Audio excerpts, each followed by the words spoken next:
outside of Hungary. He has held different roles within the Foundation for a Civic Hungary, and since 2021 is the chairman of its Board of Trustees. He is currently a candidate to the European Parliament for Fidesz. Speakers have 10 minutes, and commentators have a maximum of 5 minutes.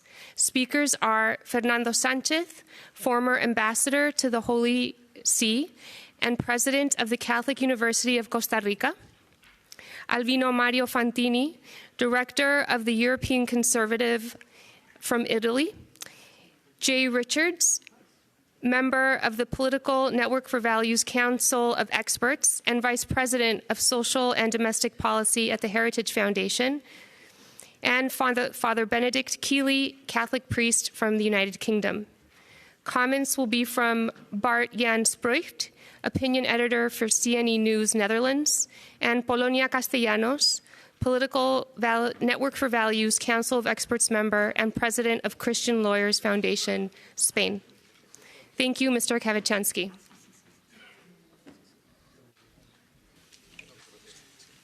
So, dear ladies and gentlemen, please let me start in my mother tongue.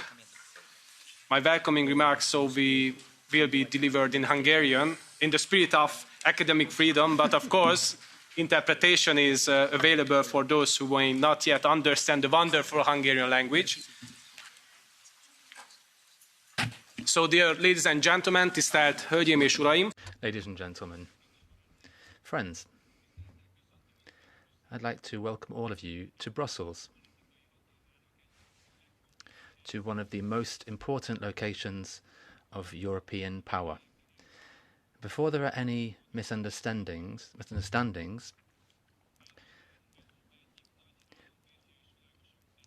power is something that's been spoken about between many statesmen. Comrade Adenauer, for example, said that power in itself is not a bad thing, but power can become a bad thing in certain people's hands. And that sentence is perhaps more topical than ever. In recent years, we have seen certain European institutions fail in their rule of law checks, and we've seen what's happened in the European Parliament. The EPP has seen problems as well. You can look at the latest European election. This is when the Spitzenkandidat for the ECR was not invited to the Spitzenkandidat debates. Or, for example, the NEDCOM conference in Brussels was something they tried to ban. And they tried to ban this as well. So, if we're talking about the importance of freedom of expression, I'd also like to highlight why 1 year ago they banned the National Conservative Conference in Brussels. According to the local mayor, he said that the policymakers would come together that are linked by a view of nationalism. The authorities also claimed that of those people, several were representing extreme views, especially the conservative right wing, religious forces in Europe. Now, the justification for the ban was that this was problematic because, in his view, the conference was not an academic one. Instead, it was a forum that wanted to provoke debate and focusing on the nation state. But, ladies and gentlemen, now there's a happy end to the story. This is particularly important because the Belgian authorities said very clearly that administrative steps cannot be taken to silence political opinions, and therefore the ban on the event was unlawful in their view. But we should not forget, when the European Parliament, we're here after all, has a large political group, the Patriots, the third biggest one, and they did not receive the parliament positions that democratically they're entitled to. This means they've treated millions of voters who voted for them as second-class voters, and it gives an impression that democracy only counts if they win. Democracy only wins if the left win. Ladies and gentlemen, and this has brought us to the provocative title of our panel, Academia, Culture and Media as Sanctuaries of Freedom.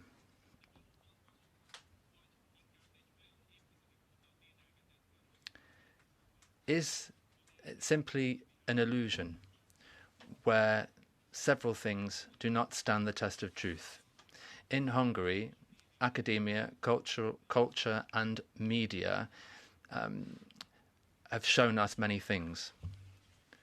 The Hungarian Academy of Sciences regularly expresses its political views. And these only criticise right-wing and conservative government policy. And their members are members of a left-wing elite, exclusively a left-wing elite. When it comes to culture in Hungary, in 1990, after the fall of communism in Hungary, and since then, Hungarian cultural life has operated without censorship. But today,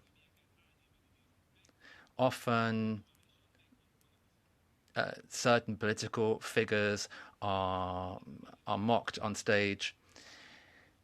And over the past 15 years, since Fidesz has been in government, we've seen a doubling in the number of theatres, for example. So we couldn't really talk about cultural life being hampered. Now, on the media, Hungary is an exception in Europe when it comes to the media. And according to most estimations, the media is very balanced between left and right-wing media. We have thousands of outlets at local and national level. We have pro-government and opposition media and television and radio. And when we look at internet programs as well, we have many independent shows with hundreds of thousands of viewers. Now, I don't want to touch on the most recent BBC scandal or other Western media scandals. I'm sure that the guests here today will do that. But there's one thing which is worth highlighting. Every single media product has an owner, has backers, financial backers, and therefore expectations. The only guarantee of the flow of information is diversity, so that in their own fora, different groups of different views can express those views.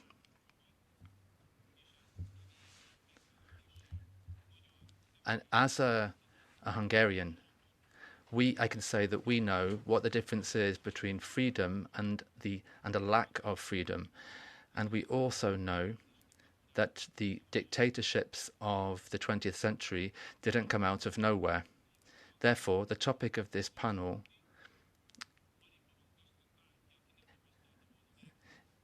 highlights just how false it can be to claim that academia, culture and media are automatically a refuge for freedom of expression. Therefore, we should be honest in our communication today at today's debate. Thank you very much for listening to my introductory remarks. Thank you.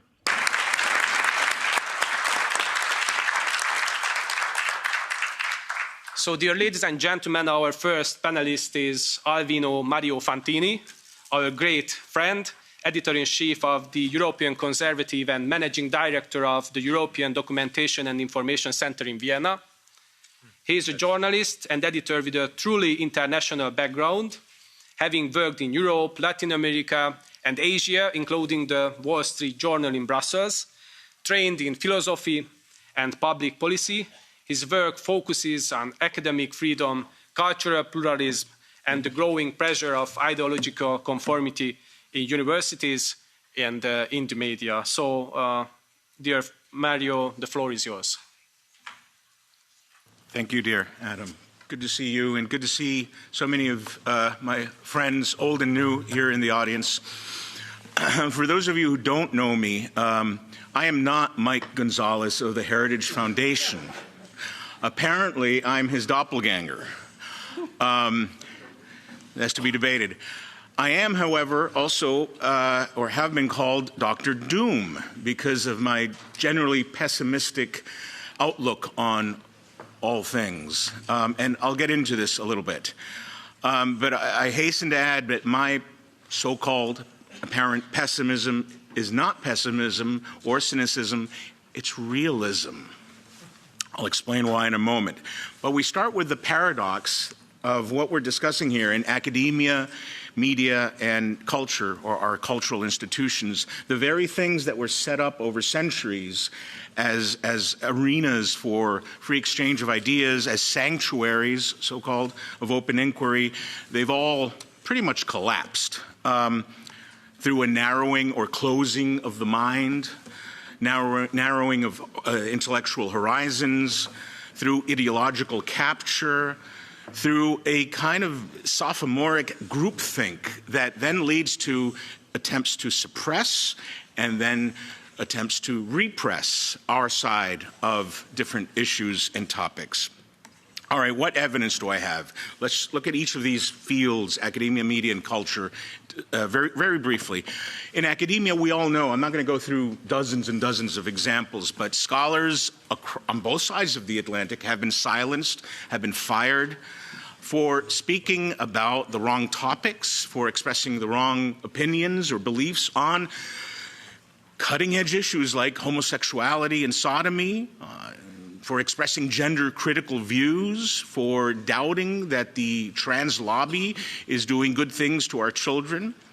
But I'll give you the most recent, incredible, scandalous example of digital erasure. It happened, I think it was November, just a few months ago in Berlin. Some of you may not know, but I think it's Europe's only library of conservatism is in Berlin, with 35,000 rare books, volumes, manuscripts. It's incredible. It's a proper research center, despite it being conservative. They're very serious people. Scholars. Well, the GBV, which is the network of libraries in Germany, has removed them entirely from their network. Meaning that if you're a scholar, a doctoral student, a researcher, and you're looking up something on Burke or de Maistre or de Tocqueville, you're not going to find any of their holdings anymore. It's as if they don't exist. It's incredible. I think this is outrageous, and I hope people will write about it and talk about it. I can put you in touch with the curator, the director of the library, if you like. That's the example from academia and the academic world. In the media, well, it's been mentioned now several times, NatCon Brussels in 2024. But I also point to how the media has suppressed or denied certain stories over the years. First with COVID. Remember when people were saying it came from a Chinese laboratory, and New York Times and others refused to cover it, refused to investigate, saying this is nonsense, this is from the extreme right, these are paranoid fantasies. And a year and a half later, New York Times kind of, well, sheepishly admitted, well, yeah, it does appear that it came from a lab. Same thing happened with the Hunter Biden laptop. It didn't exist, there's nothing on it, and then, well, actually, same with crime statistics. Many countries here in Europe will not reveal their aggregated crime statistics because, well, they happen to correlate with the influx of certain immigrant communities into Europe. So all these are examples of the media just preventing the free expression, free exercise of ideas and opinions. And in culture, well, you can point to the statues being pulled down, statues of Columbus and King Leopold II here in Belgium. King Jan Sobieski, the statue of him that was supposed to be erected for the 335th anniversary of the Battle of Kallenberg was blocked and is not erected. I think there's a concrete base, but there's no statue. And that was stopped several years ago. These are Jonathan Swift's yahoos running around the world, acting. It's mankind at its worst, you know, beating us down, preventing us from thinking and expressing different ideas. All right, so not all is bad. There are positive signs. We've heard some examples today. I'm sure we'll hear some this afternoon. There are new schools all the time, new summer schools, very exciting. From our side, too, Christian, Catholic, conservative, schools training young people on how to argue, how to appear in the media, how to develop talking points. There's new film and art being produced of our kind, sympathetic, not antagonistic to Christianity. These are encouraging, certainly, but they're all insufficient. There is, from my point of view, no massive shift in the commanding heights of power yet. There's no tipping point that we've reached where things are changing and the culture is being renewed and saved.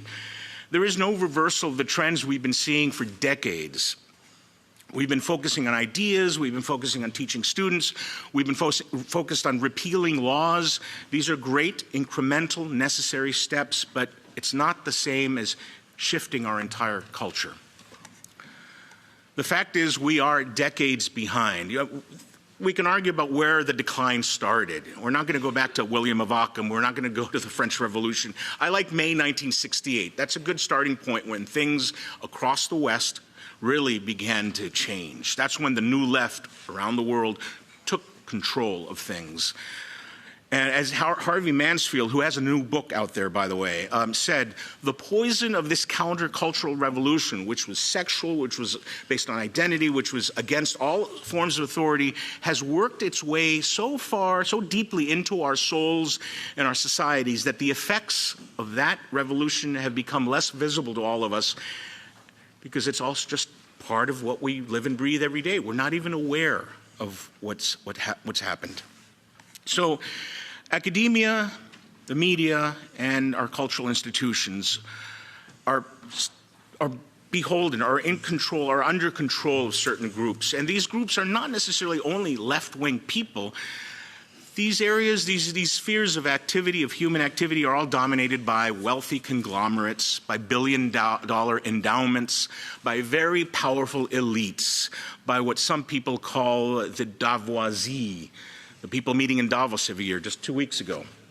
I think we cannot avoid that reality. We have to recognize that. And we know, I don't have to tell you this, the agenda of these powerful metropolitan elites run counter to all our ideas of what is moral and immoral, to all our values, the values of people in this room, and to any coherent and proper understanding of what is the human person. So I don't think we will retake or renew our culture or retake our institutions with a few more summer schools, a few more Substack accounts, more letters to the editor, etc. All fine and good, but we need so much more than that. So let me move towards the end of my comments by listing 3 concrete steps among many others that we can consider implementing, consider doing, and then I'll finish up with 2 general statements. The 3 concrete suggestions or things I'd like you all to consider in your own countries. Defy them being the elites, the progressive elites. Call out their lies in the media and academic world. Make a fuss, make noise. Refuse to self-censor. Publish the unpublishable. Read Jean Raspail in English in front of your teachers. Speak the unspeakable. Talk about abortion and homosexuality and the natural order of things. And if you're really courageous and don't worry about tenure anymore or a proper job, write under your own name, even when the algorithms punish you.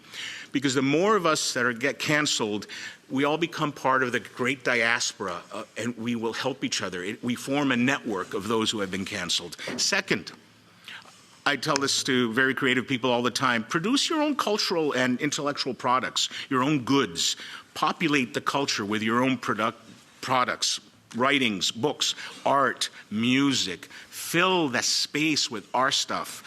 It doesn't all have to be Andres Serrano's Piss Christ. Remember that? The photograph of the crucifix submerged in a vat of urine, and they put it up and called it art?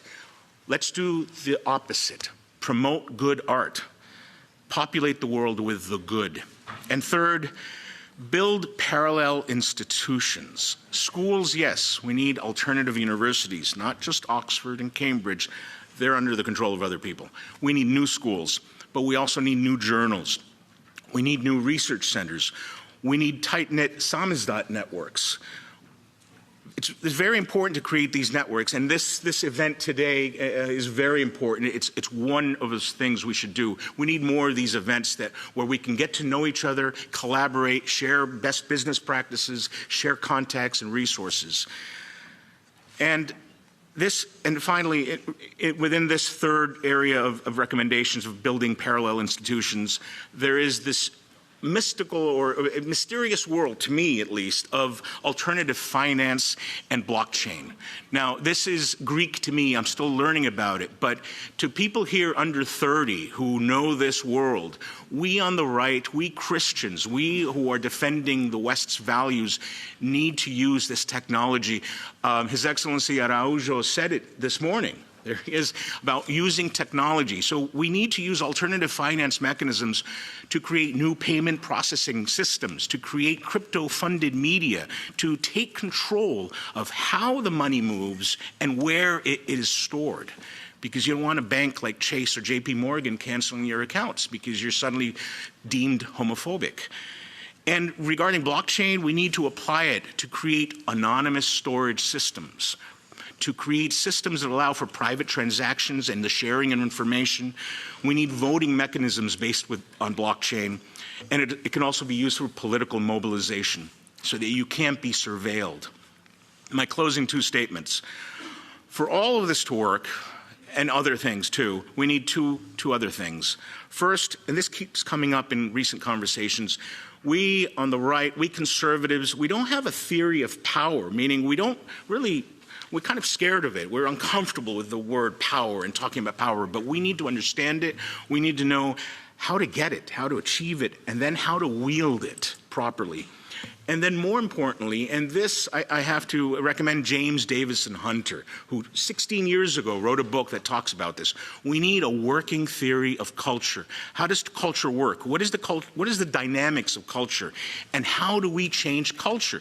It's not just a matter of filling the space with more products and our content and our ideas. It's much more than that. We need to understand how culture is first produced, managed, and then transmitted to other people. And that's linked to the idea of power, of gaining power. We need all this to pour the foundations that we need to create the new sanctuaries of freedom and to create the foundations of a renewed Western culture. And I leave you one final question.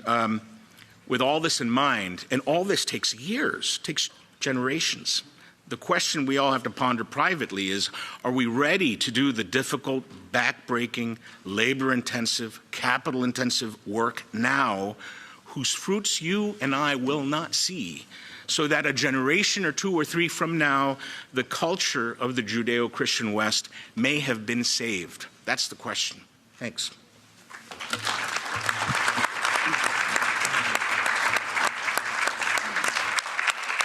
Thank you very much, Mario. And since freedom of expression is so central to our discussion, let us now turn to the academic world and look at what's happening inside our universities.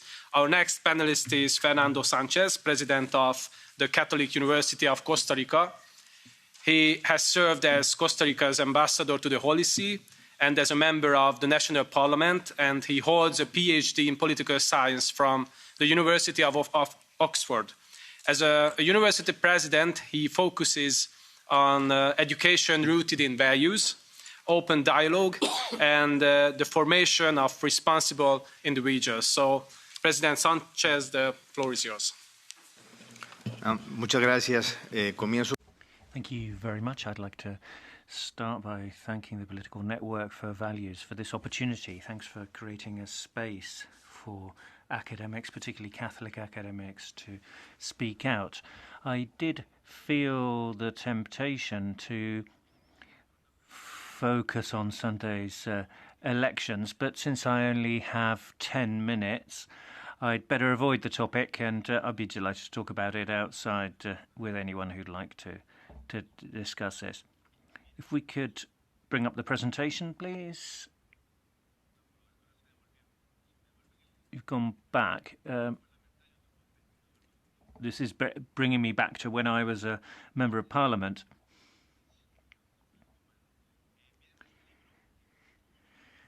There's this book.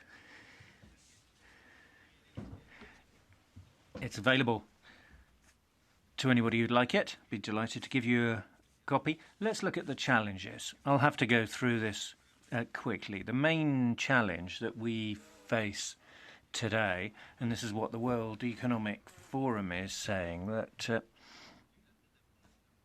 we have huge skills gaps. 60% skills gap in the local labour market, and 40% in terms of the leaders we're creating, almost 40% in terms of the organisation's leadership. So this is a fundamental challenge. We have to look at the challenges, how we can have the Catholic educational institution in our times to train well-rounded citizens, well-rounded, capable of making a difference, and creating not only good professionals but also good people, an educational space in which students, teachers and administrative staff can grow in human, intellectual and spiritual terms. This implies embodying in the practice a pedagogical, humanistic, values-based approach in the members of the educational community, a spirit of mission that convinces them to work for the common good, for things that make a difference in any area of human endeavour. We're currently seeing a rapid rate of change, considerable difficulties, challenges, and changes taking place globally, huge cultural challenges, which you've already heard about today too. A researcher at the International Federation of Catholic Universities has conducted studies on the challenges of work and higher education in the future. We need to look at values-based education. The conclusions were, 1, 50% of activities carried out today could be replaced by machines or algorithms in the future. It's not 50% of the jobs, it's 50% of the activities that people carry out in their jobs. So that's a huge challenge. 50% of the activities currently carried out by humans will be carried out by machines or algorithms. The second challenge is soft skills, global skills, comprehensive skills. Call them what you will. These are the skills that will be most necessary and most highly valued in the workers of the future. This is to do with positive and transformative leadership, problem solving, conflict resolution, assertive communication, teamwork, adapting to new challenges and technologies, generating social support networks, being resilient. And the research indicates that in terms of what people are going to need in future, it's all going to depend on these integral soft skills. They will be vital to professional advancement in future.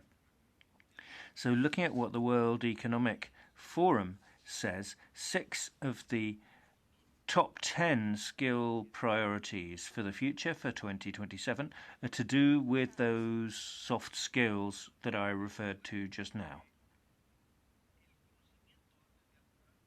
Knowledge is changing very rapidly, so a significant challenge is to ensure that we are engaging in ongoing learning. And to achieve ongoing learning, lifelong learning, we need humility, the willingness to learn. That needs to be our byword. And all of this is at the heart of what I wanted to say today, which is that if we have values and virtues at the heart. How do we talk to students and say, look, this is how you can adapt to change? In order to do that, we need dialogue. If they're not willing to engage in dialogue, or if we don't have the freedom to engage in dialogue, then how can we have a values-based, humanistic, pedagogical model? How can we foster a spirit of mission among the members of the educational community that will convince people to work for the common good? All of this will require assertive communication. And that means learning to engage in dialogue, fruitful dialogue, which can only be achieved if we are able to communicate freely.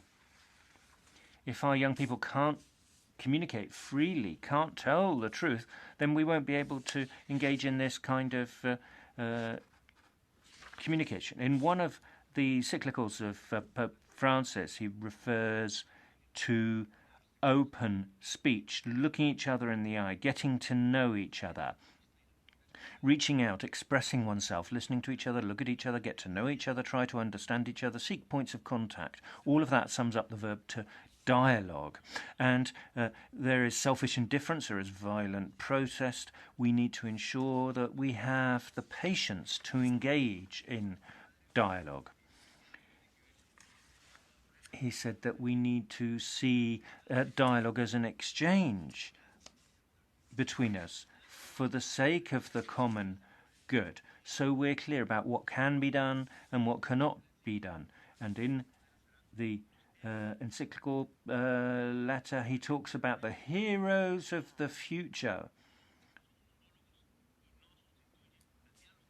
A monologue, or having two monologues, is no substitute for a dialogue.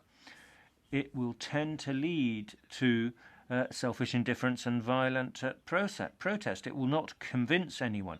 And people then feel lonely. Young people feel lonely around the world. And this has got worse since 2012. Around 2010, Facebook added the like button and Twitter added the retweet. That's what has happened online in social media. And there's so much more I could say.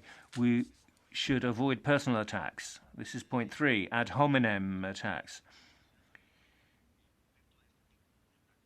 We've all fallen victim to this kind of attack. Young people need to be taught to be very strong, very brave in the arguments they choose, but they need to show respect, have an open and respectful dialogue in the way in which they make their arguments.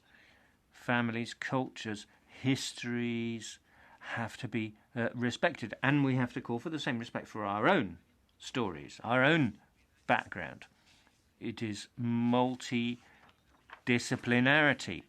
Commitment to multidisciplinarity is very important. This is point 5. Following the pandemic, there's a conviction that in addition to specialised scientific developments, communication between disciplines is necessary so that we can know reality in a more complete and comprehensive way. 6, kindness, manners and tone matter.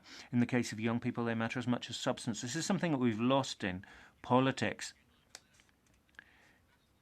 We want people to say no to us in just as nice a way as say thank you. This is a skill. Communication is a skill, and this is vital to dialogue.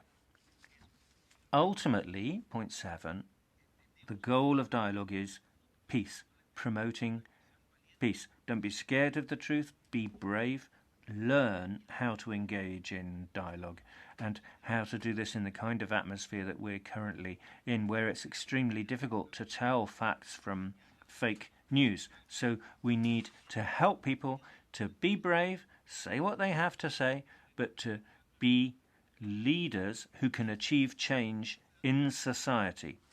And here, this is a crucial figure for Latin America. Corruption, insecurity, the economy are all important, but trust is absolutely vital. How much do you trust other people?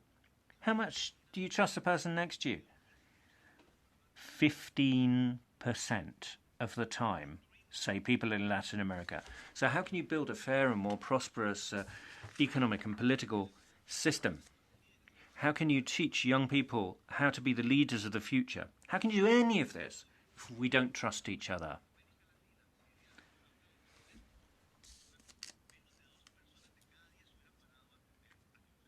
If we were to apply the Good Samaritan test now, only 2 out of 10 Latin Americans would be stopping to help their neighbour.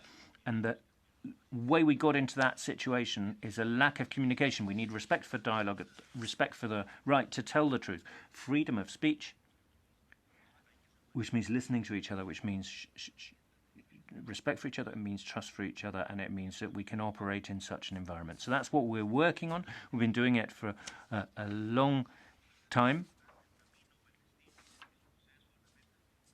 Is it the process or is it the outcome? Is it the destination or is it the journey? It's the company. Who do you take with you?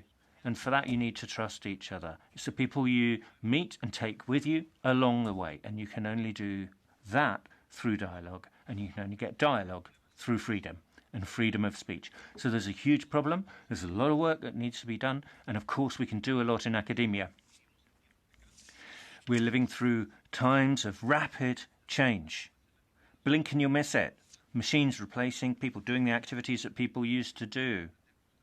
So we've got to learn constantly. But if we can have a humans-based, a values-based, humanistic, pedagogical model, then we can achieve dialogue. But in order to do that, we need freedom. Otherwise, we won't be able to change anything. We won't be able to trust other people, and we won't be able to move forward as a society. Thank you very much.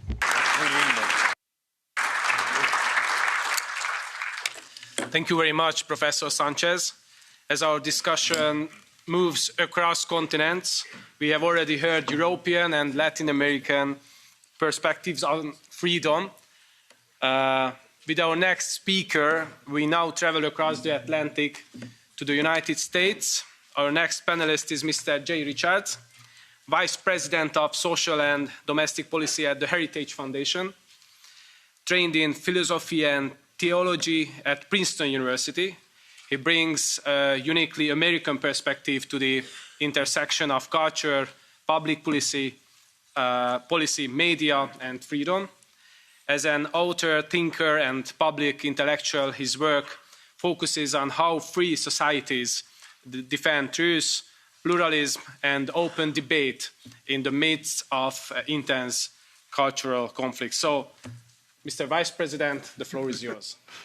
Thank you so much. It's always such a pleasure to participate in this conference. And we were actually discussing as panelists whether the title of this session was supposed to have a question mark or not. And I think we sort of answered it. Mario interpreted it the same way I did. Of course, the ideal, at least the sort of Western ideal of culture and of media and of the academy, is that these are protectors or bastions of free speech. And so that might be what we'd expect, all things being equal.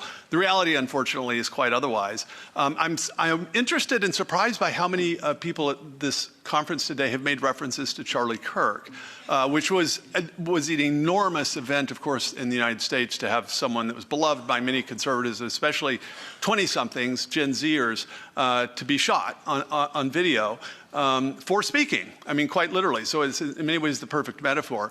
Nevertheless, I think at least those of us, let's say in Western Europe, certainly, and in North America, the average American who is having his or her free speech violated is not in a special danger for assassination. I mean, many of us that take risks, I think we sort of imagine, okay, I'm willing to be sacrificed, or I'm willing to sort of sacrifice my life, by which we sort of imagine something like that, right? That, okay, maybe somebody shoots me, there's no pain involved, I'm just gone.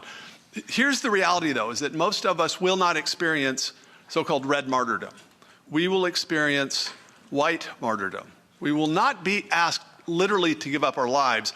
We'll be asked to give up our livelihoods or our public reputation or even our sort of entry and acceptance into polite society. And so I think we would do well to steel ourselves and to train ourselves against that likely eventuality and maybe spend less time thinking about literal red martyrdom. And so with that, let me give you two examples of how this played out in recent years in the United States, because I think the sort of answer of, okay, where are the bastions of free speech? Are they in the academy? Are they in the media or culture? Is that it's just nothing like that simple, because the academy, politics, civil society, media, the corporate world, it's never been more true that these entities are in many ways fused. And so you can see this in the United States, in the baking industry or in the pharmaceutical industry, that it's not a simple private industry. It's often almost a cartel with the regulatory state in Washington, D.C. It's exactly the same thing in the U.S. when it comes to censorship. Because we have the First Amendment, it's very difficult for the federal government to literally censor an American citizen. Now, they might do it temporarily, but the court will almost always find in favor of the Americans. So you might think from a European perspective and some of the things that are being debated here that, okay, Americans have much wider opportunities for free speech. That may be true in a sense, but what happens is that the violations of free speech, the censorship and the suppression, they actually come from what appear to be private entities and industry, even if behind it is actually a government actor. And so two very good examples of this. One, the so-called gender ideology controversy as it played out actually in 2022 and 2023 with a Babylon Bee censorship on Twitter. I'm wondering how many people have heard of Babylon Bee. It's a popular conservative satirical website that makes its money basically satirizing local news. And then the second example is how scientists who dissented from the official line during the 2020 COVID lockdowns were treated. So let me tell you briefly about this story. Most of you don't know the Babylon Bee. I'm glad, because then you won't probably have known this story. So in the United States, for sure, we experienced what I'll just call linguistic engineering starting really quite intentionally about 2012 or 2013. In fact, as early as 2013, the Associated Press, so the wire service in the United States, implemented so-called pronoun rules. And the pronoun rules simply meant that when the AP reported a story, they would use the pronouns corresponding to individuals' gender identity rather than that individual's biological sex. So in other words, someone who is a man who has a reproductive system designed around the production of gametes, sperm, that has testes, that has an XY chromosome, if he identifies as a woman, the AP will refer to that person as a she. And so you can imagine sort of how this goes. And so it gets very complicated, right? If you have this old-timey idea that biology is real and that they're actually males and females. But this went on for several years, and it got so extreme that by 2022 or 2023, the Associated Press decided that it would no longer use phrases like biological sex. Instead, it would refer to sex as a sex assigned at birth. So in other words, sex is not a real thing. It's not something that is biological. It's something that's assigned to you. It's a social construct. Now, this is a radical scientific and philosophical program, right, underway with no debate, just simply imposed by a changing of the language and the words that we're allowed to use publicly. Now, you might think, well, that's the Associated Press. That's right, but virtually any other publication that's using the Associated Press is going to want to conform to that. And so that's what happened. And so this language, there was never a vote, there was never a policy, there was never a study that this was a good idea. This is what happened. So then, run that out about a decade. In 2022, USA Today, a large American publication, named the U.S. Assistant Secretary of Health, named Rachel Levin, its Woman of the Year. Now, if you look up, some of you are going to Google this, who Rachel Levin is. Rachel Levin was the #2 person at the Health and Human Services and was quite manifestly a man who was presenting as a woman. I'm sorry for the Europeans that may be offending you to speak this way, but that's just right. This is what we all know and we see it. All right, so the Babylon Bee, being a satirical news site, what do you think they did? They named Rachel Levin their Man of the Year, all right? USA Today, Woman of the Year, right? So they're the ones right biologically. Now, what do you think happened? Twitter suspended their account for hate speech, all right? Suspended their account. Now, this was Twitter. This is a private corporation, all right? That's how it worked. So you didn't think, okay, well, that's not censorship. In fact, there were conservatives on social media at the time saying, no, that's not censorship because it's a private company. They can sort of do what they want in this sort of argument, right? Well, it went on like this, and the Babylon Bee could simply have deleted that tweet. Instead, they left it up, and their CEO, Seth Dillon, said, we're not going to bow the knee to the censors. And so they were willing to leave and abandon about a third of their market share, because a lot of their audience came from Twitter, which is now, of course, called X. That was their major market, and yet they were willing to give it up. Right, so that's the first instance. And then I'll just very briefly mention a second instance, the COVID catastrophe of 2020. So most of you will remember, I could describe this in the United States. Almost immediately, people suspected, as Mario mentioned, that this SARS-CoV-2 virus might have come from, who knows, maybe this thing called the Wuhan Institute of Virology right there in Wuhan rather than from a wet market. And what happened is essentially a conspiracy in which the head of the Department of Health and Human Services, or rather of the NIH, a man named Francis Collins, and Anthony Fauci, who is a famous man in charge of another federal agency, worked with scientists on a private call. They recognized that the virus looked engineered. And yet they decided there needed to be a paper written in a scientific journal claiming the opposite. And so several of the scientists on that call, which happened in almost exactly 6 years ago, February 1st of 2020, on that call a month later had an opinion piece published in Nature Medicine on the so-called proximal origin of this virus, claiming that there's just no plausible way it could have been engineered. All right? So it's an opinion piece. Nobody seemed to notice that. And these are scientists that admitted it was probably engineered or looked so in private. The media then used that opinion piece by these scientists to just claim that the debate was absolutely over. It was called a sort of right-wing conspiracy to believe that this thing was engineered. And so the discussion was basically suppressed for years, at least in official channels. The same thing happened with the lockdown question. So there was never a debate about the merits of a population-wide lockdown to slow down the spread of a respiratory virus. It was just simply a sort of given that people, I assume, we imagined it had been studied somewhere. In fact, it hadn't. It was a sort of hypothesis. Any scientists that were willing to speak out against this found themselves, if not fired by their institutions, certainly suppressed by social media. And one in particular, a guy named Jay Bhattacharya, who was a scientist, a medical scientist and health economist at Stanford University, published a paper sort of pointing out that the virus probably spread long before we realized that the lockdowns probably wouldn't make sense. In October of that year, with some other scientists, he signed a statement called the Great Barrington Declaration, which was simply a statement that said we should pursue targeted lockdowns. So in other words, focused protection on people that are at very high risk from a bad outcome from COVID, and then let the rest of the population go. And for this, again, Anthony Fauci and Francis Collins at the NIH privately conspired to destroy him. They called him in private emails a fringe epidemiologist. This is a full professor at Stanford, right? Well, so how did these things turn out? There's sort of good news and bad news. One of the signers of the Great Barrington Declaration, a man named Martin Kulldorff, who was at Harvard University, he signed the Great Barrington Declaration. He lost his job from Harvard University. What happened to Jay Bhattacharya?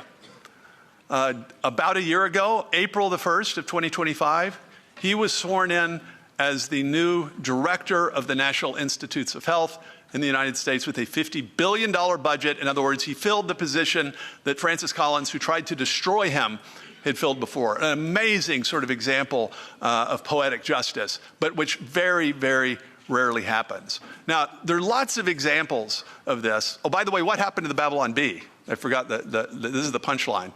Elon Musk, the richest man in the world, noticed that the Babylon Bee had been censored and got interested in buying Twitter. In fact, he was joking about it on Twitter, and somebody said, you should just buy it. And he said, how much did it cost? He did it. He actually did it in 2022 for $44 billion.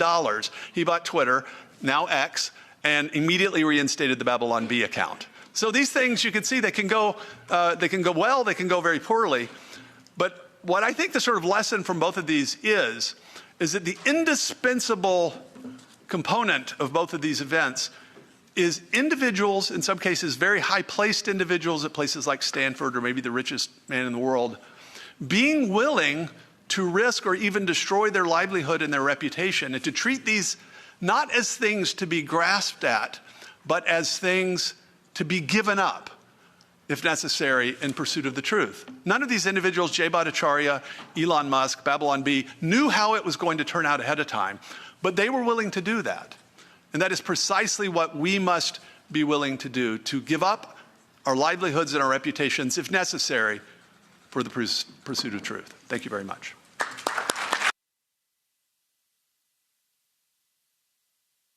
Thank you very much, Mr. Richard. And now we return to Europe.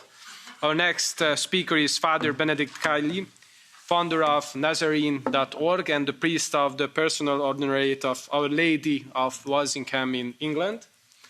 Having spent much of his ministry between Europe, the United States, and the Middle East, Father Ben has dedicated his life's work to the aid of and advocacy for persecuted Christians. So, Father Ben, the stage is yours.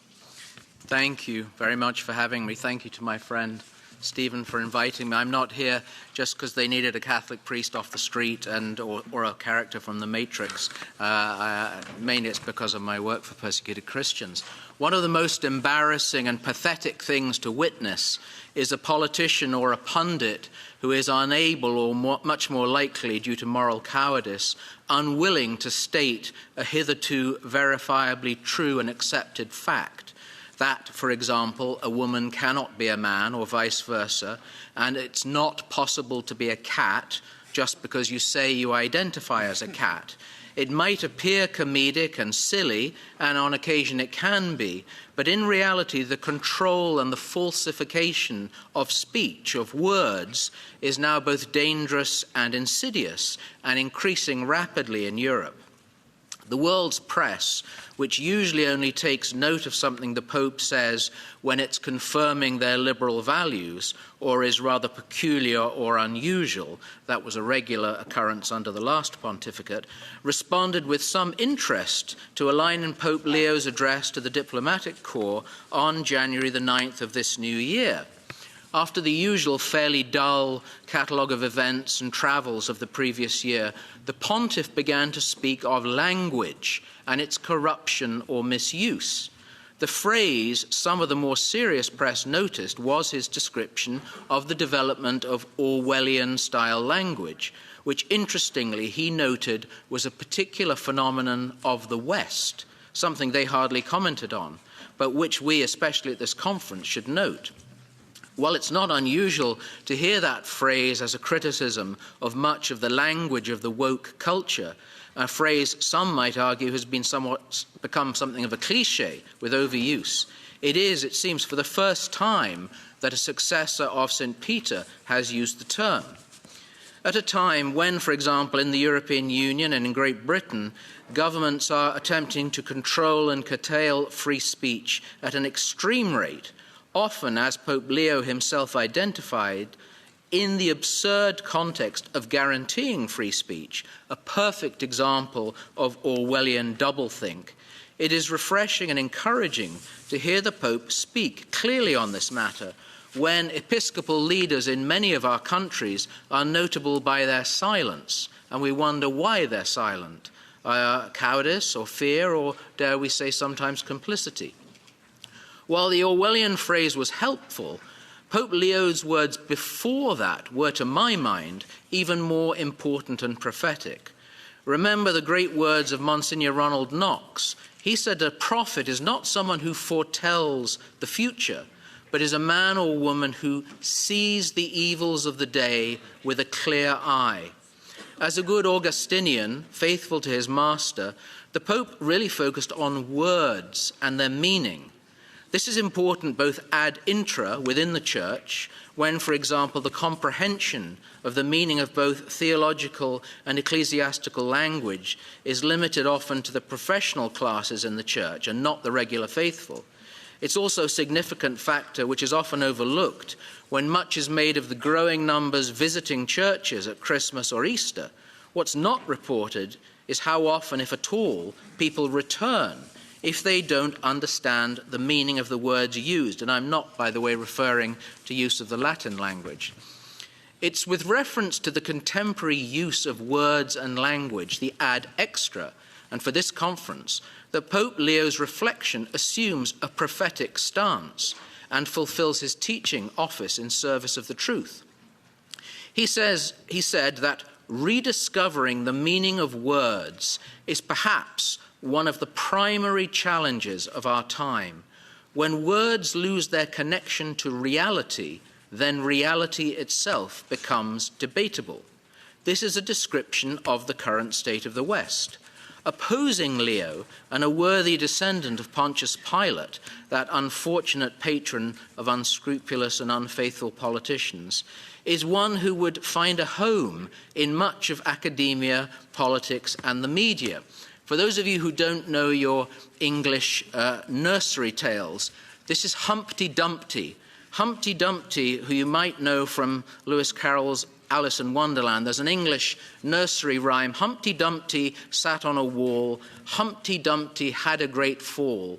All the king's horses and all the king's men couldn't put Humpty together again.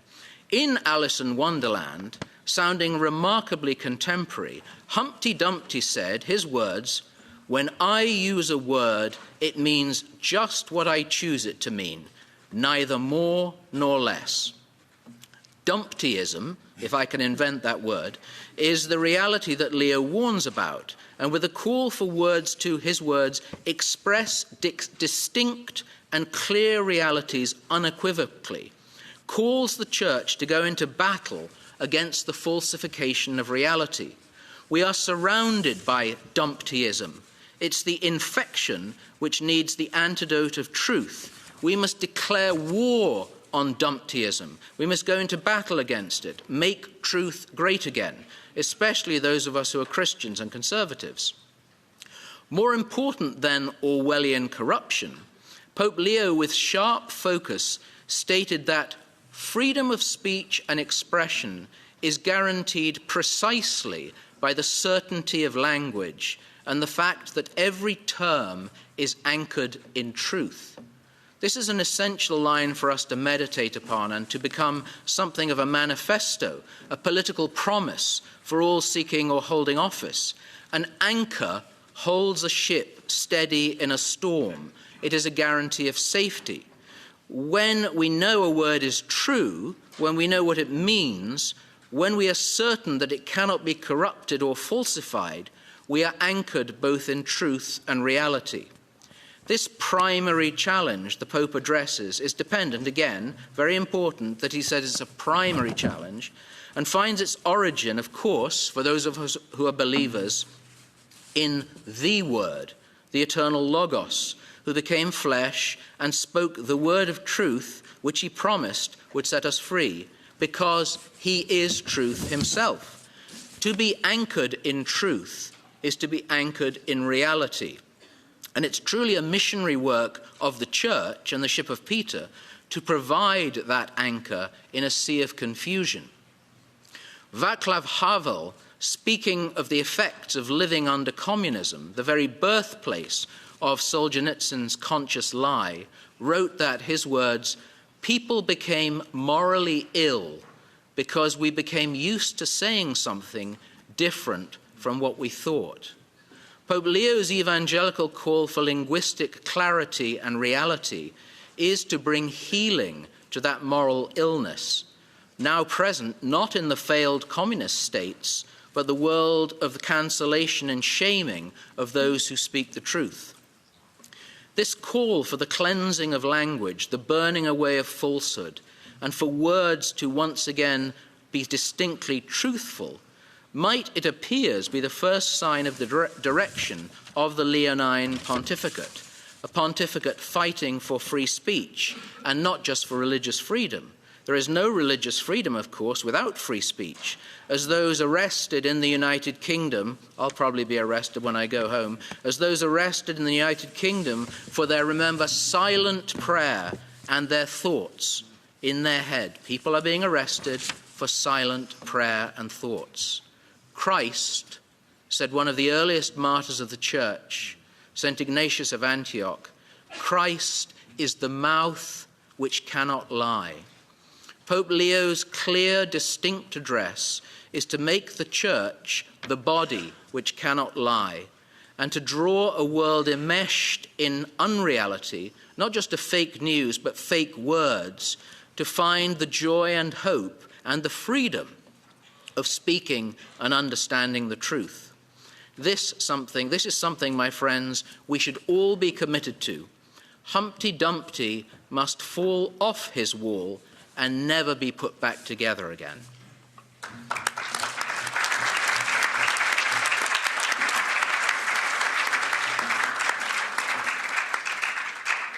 Thank you very much, Father Ben. Ladies and gentlemen, we are a bit short on time, and since we are in Brussels with strict rules, we need to finish in 5 or 6 minutes.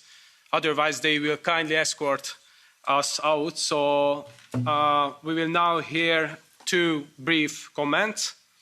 Our first speaker is Mr. Bart-Jan Spruit, opinion editor at CNE.news, co-founder of Edmund Burke Foundation, and a professor at the Seminary of the Restored Reformed Church in the Netherlands. And the second comment, so the second speaker is Madame Polonia Castellanos, president of the Christian Lawyers in Spain. So each speaker has strictly 2 minutes, please. Mr. Bart-Jan, please begin. Yes, thank you very much. Thank you for your invitation. I represent a network of organizations in the Netherlands who work together to defend classical and Christian values and to stop their abolition in numerous laws, especially regarding the so-called LGBTI agenda. And our aim is to create sanctuaries of freedom. I have to skip a lot. I'm sorry. Of course, what we say, what can be said and what not, is determined by natural law. And in this respect, what we see in today's world is an inversion, a world turned upside down. As G.K. Chesterton wrote, we shall soon be in a world in which a man may be held down for saying that 2 and 2 make 4, etc. What we ought to say becomes forbidden, as it is seen as an act of violence, hurting the feelings and identity of a person. I shall briefly mention 2 cases. In the Netherlands, for example, we are on the brink of the introduction of a ban on conversion therapy, which includes a ban on pastoral conversations with young people with gender dysphoria. You're forced to affirm your the confused feelings of these young people, and waiting for healing becomes criminal. Any other advice is regarded as hate speech. But I have another example with a more positive twist. This one is for my friend on my right-hand side. In the Netherlands, politicians have discussed the introduction of a transgender law. Initially, they wanted to pass this law without a debate in Parliament. And later, the mainstream media refused to give a podium to critical voices. Denying transgenders their alleged rights by not affirming their feelings and identity, in their view, was a clear example of hate speech. It was offensive and violent. What happened next is that these critical voices, the opponents of this view, turned to public action, reaching out to the common sense of ordinary people, for example, by posting posters in bus shelters. And when the indignation of the common man was raised, the opponents published a pamphlet on a website so that the right arguments became available to everyone. Then the media had to invite them because of all the commotion and consternation. And when the arguments reached the media, politicians started to doubt their previous position and no longer felt free to support the new law. It was not, as until now, not been accepted. So as for sanctuaries, challenge traditional media by activism or create your own media, like CNN News. And state-funded academia is dead. I agree. So in the Netherlands, we have created a new private university, the Pascal Institute, supported by St. John's College in Indianapolis, focusing on great books, which is the best remedy to cure society. Thank you very much. Thank you very much. Thank you very much, Professor. And our last speaker is Madame Castellanos. Muchísimas gracias. Thank you very much indeed. I'd like to start by thanking the Political Network for Values, and especially Lola Delarde, because despite all of the things that have been going on, there are more and more successes each year. I believe the year in which there aren't obstacles to organising this, that when there aren't protests outside, I think that's when we need to worry. Until then, I think we can be clear that we're doing a very good job. Because at the end of the day, they do all of this because we're not quiet, because we're not just sitting back, and because we're not politically correct. And that means that we can't ignore injustice, because we need that for the battle. Now, is there freedom of expression in Spain? Of course there is, but for some people, of course there is, to attack Christians, to laugh about Jesus Christ, to mock the Mother of God, but also to hide corruption. But in some cases, freedom of expression is banned. For example, being heterosexual.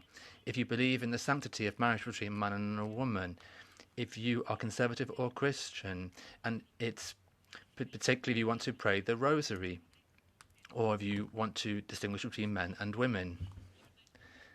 There is no freedom of expression if you say there is only one gender, or when you say that parents have the right to raise their children as they wish without woke ideology. And of course there is no freedom of expression when someone says that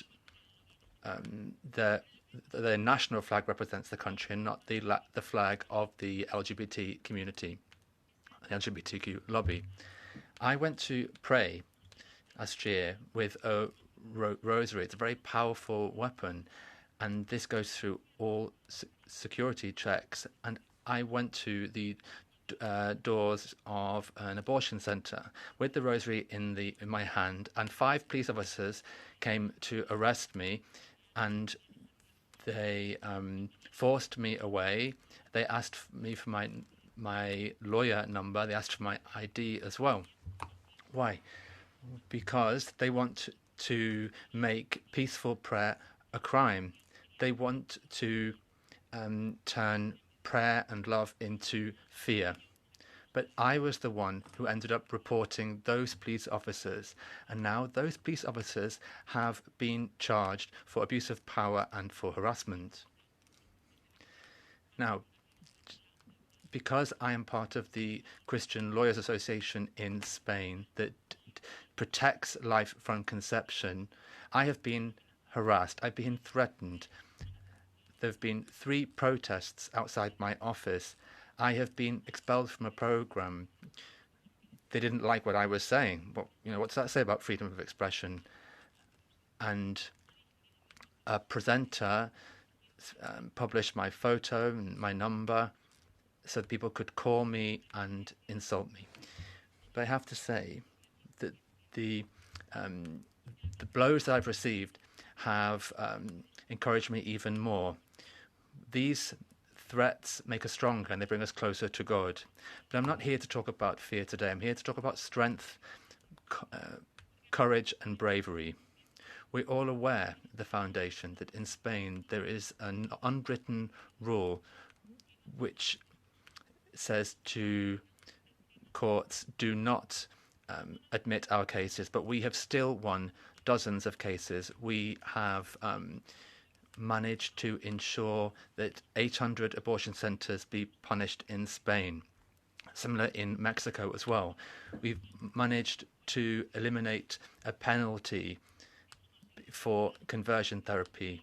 Also, There was a biology teacher who was suspended for a speech about chromosomes and about being born a woman. We managed to get him his job back. We have managed to ensure that crosses not be destroyed. We've managed to save 4 people from euthanasia, and we have managed to ensure that many babies were not aborted. So in one case, a baby with Down syndrome. We need to be brave in our defence, and the victory will not be in the courts. No, it will be in the rescued souls. For this reason, in a world which wants to silence truth through laws and a culture of death, what I want to say here today is that we will defend the sacred, and we will come together and we'll organize ourselves internationally to resist what is going on. Because as Jesus Christ was said, we should not be afraid, because Christ always conquers, and if we are with God, the victory will be ours. Thank you. Dear ladies and gentlemen, freedom does not sustain itself, people do. Thank you for our speakers, and thank you all for joining us today.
Ladies and gentlemen, please be seated.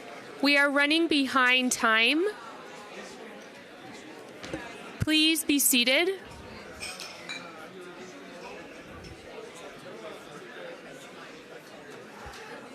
Ladies and gentlemen, please kindly take your seats.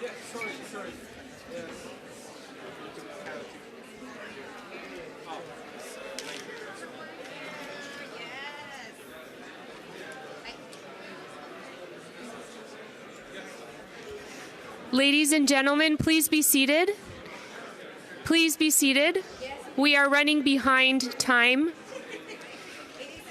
The next panel turns to countering disguised censorship in international fora.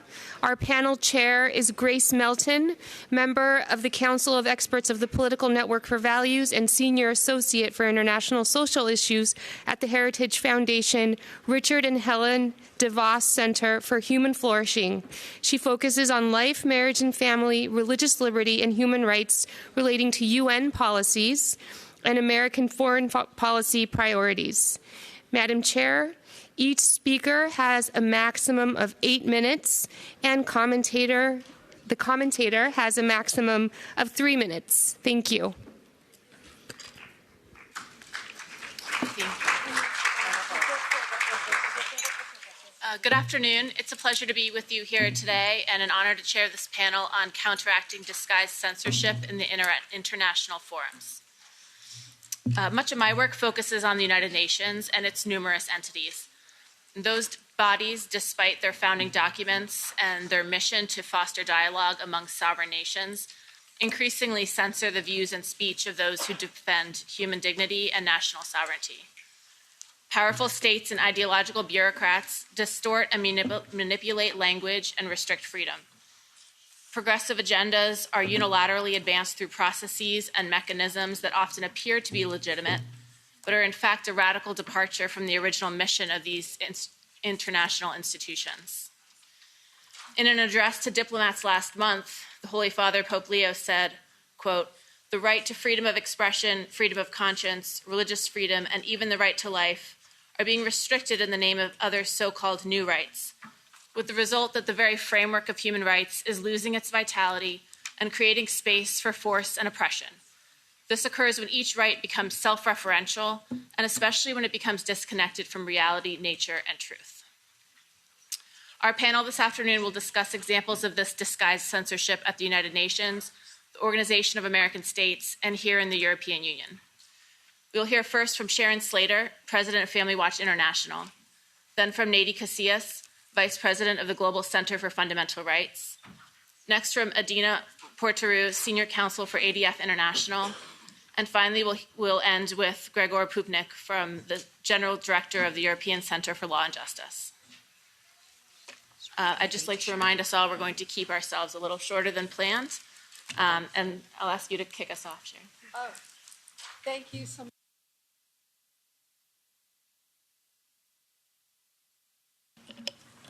Thank you so much. I'm excited to hear from each of the panelists today, and I especially like to thank Lola Velarde for her vision, passion, and dedication for making all of this and the many transatlantic summits possible. I hope that my slides will come on because I prepared several for you, and I'm going to talk today about a censorship strategy called jamming. And also at the end, I'm going to present to you two very important, bold initiatives that I'm going to invite all of you to join in on.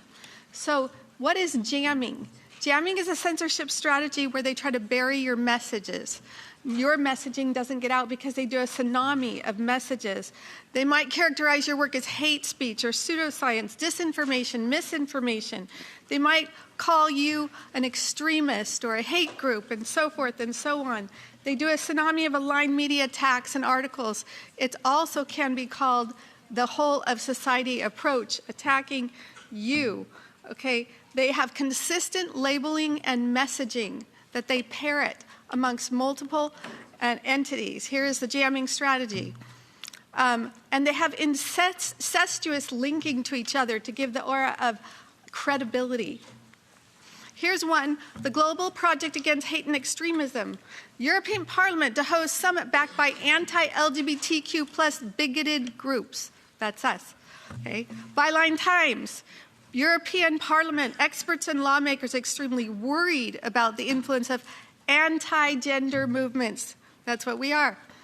Here is me on the website of Human Rights Campaign. They villainize, they demonize you. As was said, they want to take away your reputation, right? Have you ever felt like this? Nod your head. All of these entities and many, many more have attacked me personally. I know how it feels. Labeling you, trying to marginalize you. And they even followed me to the Political Network for Values Transatlantic Summit in New York when we were all there, many of you. And it was National Geographic and CNN. As I came out of the conference room, they accosted me with a media ambush saying, "Sharon Slater, there are allegations that Family Watch International is pushing homophobic laws in Africa. How do you respond to this?" they asked me. I answered, "I've not been involved in any of those laws. It's ridiculous, it's absurd, and I have documents to prove this." Well, CNN created a video, and they had my response. But National Geographic, they created a series for their docuseries called Traffic Attacking Me and Another Organization. They presented the question and made it look like I didn't answer. They censored my answer and the proof that I had. So now we actually have a basis, because of that and much more, for a potential defamatory lawsuit against Disney, which owns National Geographic. They've been doing this to many organizations, and finally they went a little too far.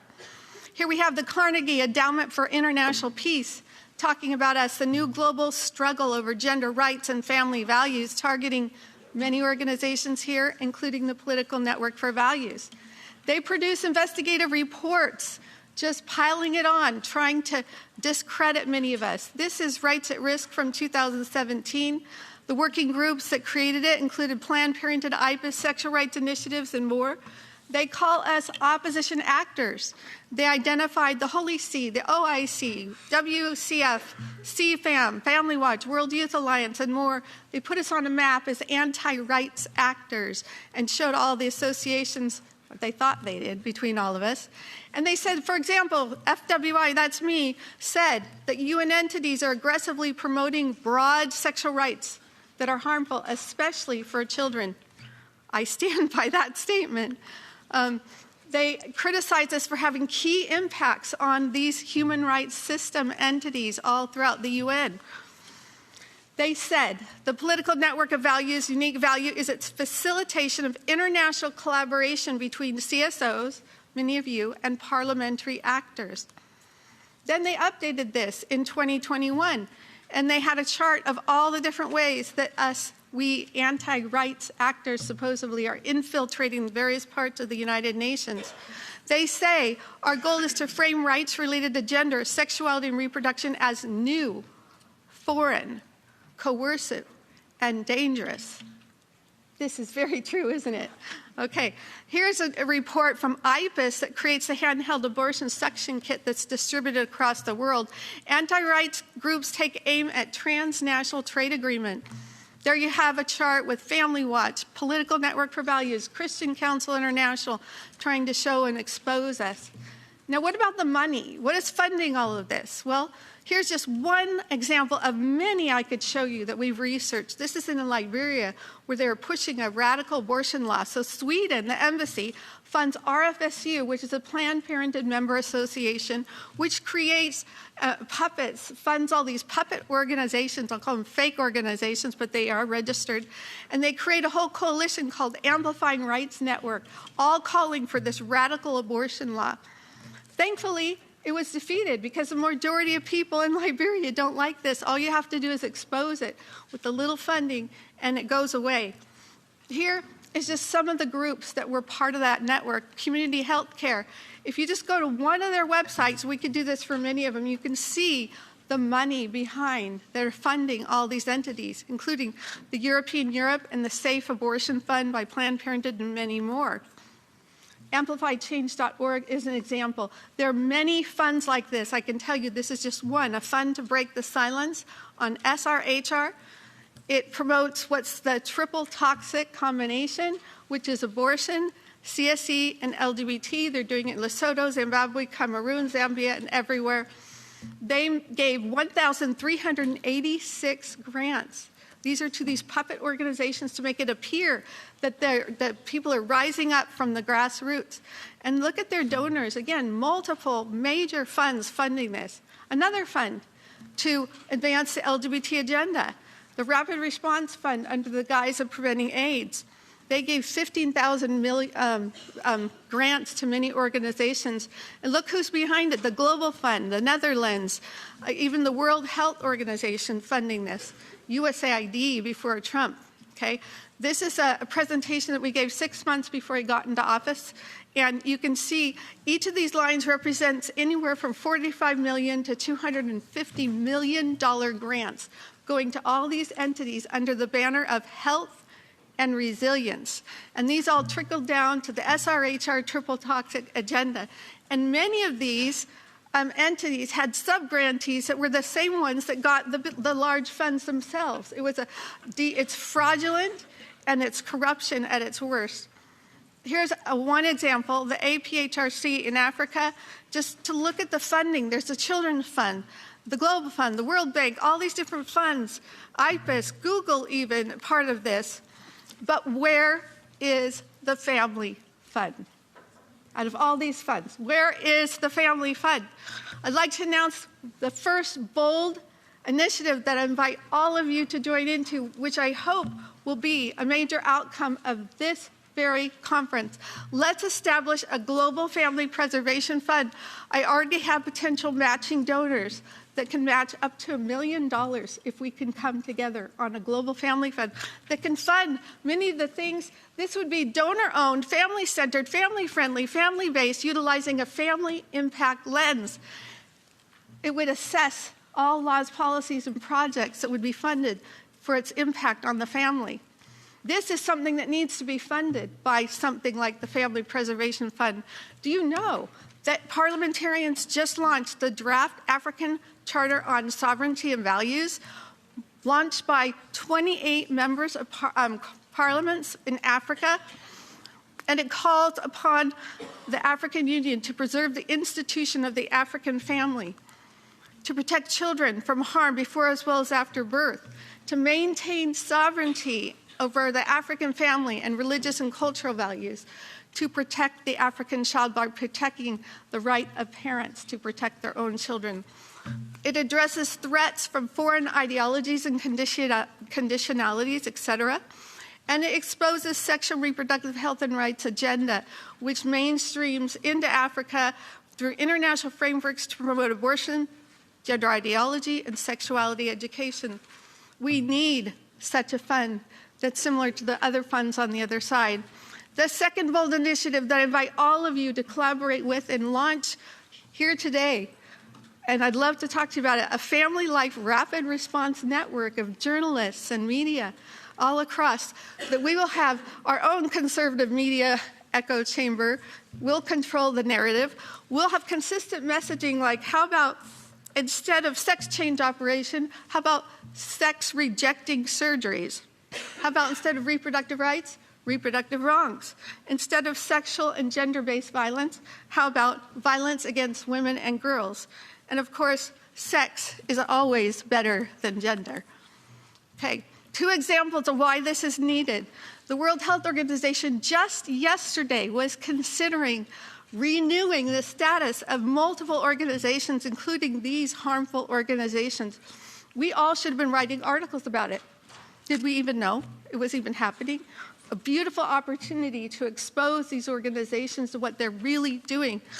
This is one that you still have time for, that we should have sent throughout our networks. And it's a call for governments to give input to the United Nations on the human rights treaty body system. You're going to learn a lot more about that, I know, and how harmful that is. What if you could help write a shadow report and encourage a government, or if you're a government official here, to issue a report on this?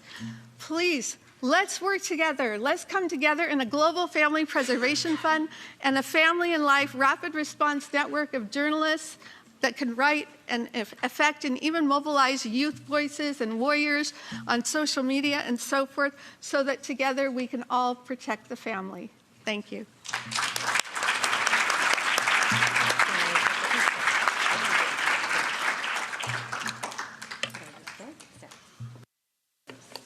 Well, good afternoon, everyone. Well, today I'm going to address on the erosion of freedom of expression.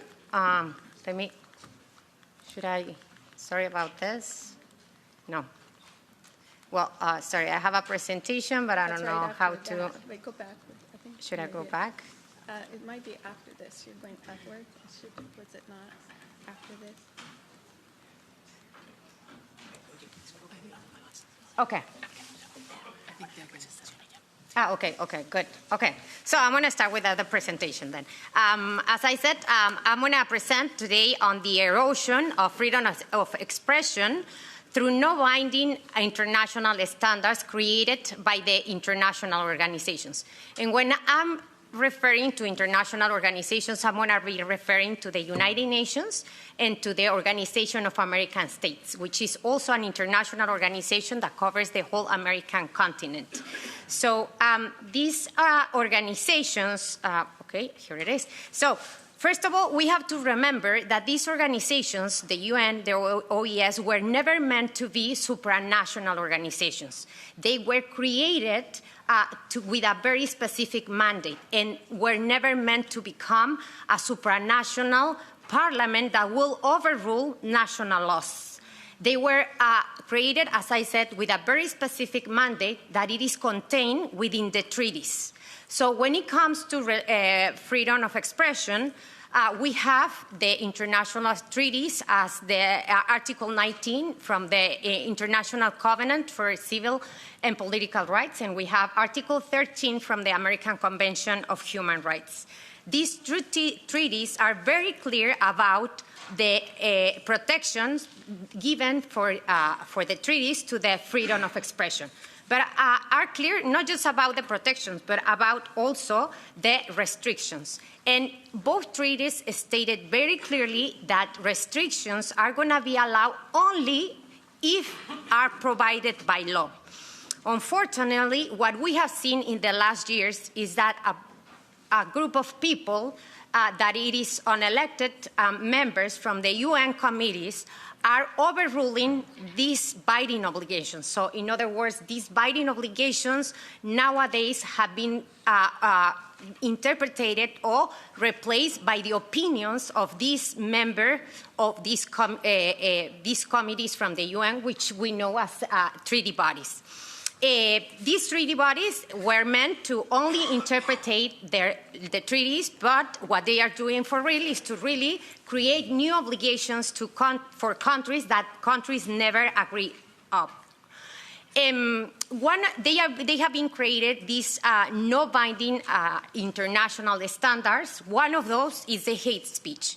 So nowadays, we hear hate speech, and we see hate speech all over the legal documents at the UN, at the OES, and I guess that also here at the European Parliament. Even though we hear and we see hate speech all over the places, the UN recognizes that there is no an international definition, is not a universal definition on what hate speech means. Still, and despite that there is no definition, they keep running campaigns, they keep creating resolutions, observations, recommendations, and forcing countries to adopt their national laws and to include and protect the so-called hate speech. Same thing with the Organization of American States. The Organization of American States in the last years have been pushing for a resolution on hate speech. They are calling, within this resolution, they are calling the states to strengthen public policy and to ensure that they are going to prevent hate speech against vulnerable groups and historically discriminated groups that we know which those groups are. Within this resolution, the OES is calling the states also to combat, and they describe or include a different terminology as intolerant, discriminatory speech. We don't know what that means. They introduce also concepts as diversity, that we have to use an inclusive and diverse speech. We don't know what it is, etc. But this terminology is included within the resolutions. And what this means is that they are creating uncertainty on what speech is protected, because we don't even know what is the definition in that regard. The same thing with the Inter-American Court of Human Rights, which is the main body when it comes to the Organization of American States. Through their rapporteur on freedom of expression, in one of their last reports, they have stated that there is a need to strengthen policy, even if that means that going beyond the legal measures. So in other words, it's or standards or opinions, or the opinions of those unelected members of these committees are the ones who are going to rule, and they don't care about treaties anymore. So that is what is happening nowadays. The other standard that they have been promoting is disinformation. Just as hate speech, disinformation, the Human Rights Council has recognized that there is no definition on what disinformation means. Despite of this, they have included this disinformation and using this terminology to combat some discrimination, or to report on some discrimination on gender. When you go through that report and you see what they are saying, they are stating that in many countries they are using disinformation. For instance, in Africa, using protection of the family means disinforming people and attacking women's rights and LGBT rights. In Latin America, for instance, to use the terminology of gender ideology, it is also like disinforming people, and it is attacking women's rights and people who are not conforming with their bodies. In Poland, for instance, through this disinformation, the abortion couldn't exist in Poland. Same thing in Brazil. They said that Jair Bolsonaro was elected as a president despite that he was using anti-rights discourse. And they finally called all the states to adapt their laws to their recommendations of this rapporteur that no one knows who she is, who elected her, or what is she doing. Still, she calls the states to recommend them to adapt their laws and ensure that they are gonna respect gender ideology. No, they don't call it gender ideology, of course. And finally, and very quick, is the other standard or practice, I would say, not a standard, but more like a practice that they are using nowadays is labeling and stigmatization, the labeling and stigmatization of those who do not agree with them, with their agenda that they promote within this resolution. So if we go, and I won't extend on that because Sharon already covered, if you look into their website, you will see reports, you will see press releases in which they keep calling groups that defend life, family, or freedom of religion as anti-right groups. And we are not allowed to be part of the debate because we are anti-rights. And in the last debates, what they have done is that they have excluded all of groups and, with the excuse that we are attacking the rights of others that are present, that we are using actually hate speech, and that we are disinforming all the international forum, and that's why we cannot be there. So we can continue. I will jump this. But if you just look or do a quick search, you will see all the terminology that they use that within the OES. Just this slide, you will see anti-rights, anti-rights, anti-rights, which is the latest way for them to label us and to avoid that we will be part of that, or that we will have part of that debate. So finally, and just to close, it seems that everything is overwhelming and that we are losing ground. I don't think so. And I think that the best way to recognize that is that they are stating that they are afraid of the work that Sharon or many other organizations that are seated here in this table are doing within this international organization. So I truly believe that the truth is going to come to light, and that we have that we have to speak the truth clearly, boldly, and louder. And as long as we do it, we cannot be silent. So thank you so much.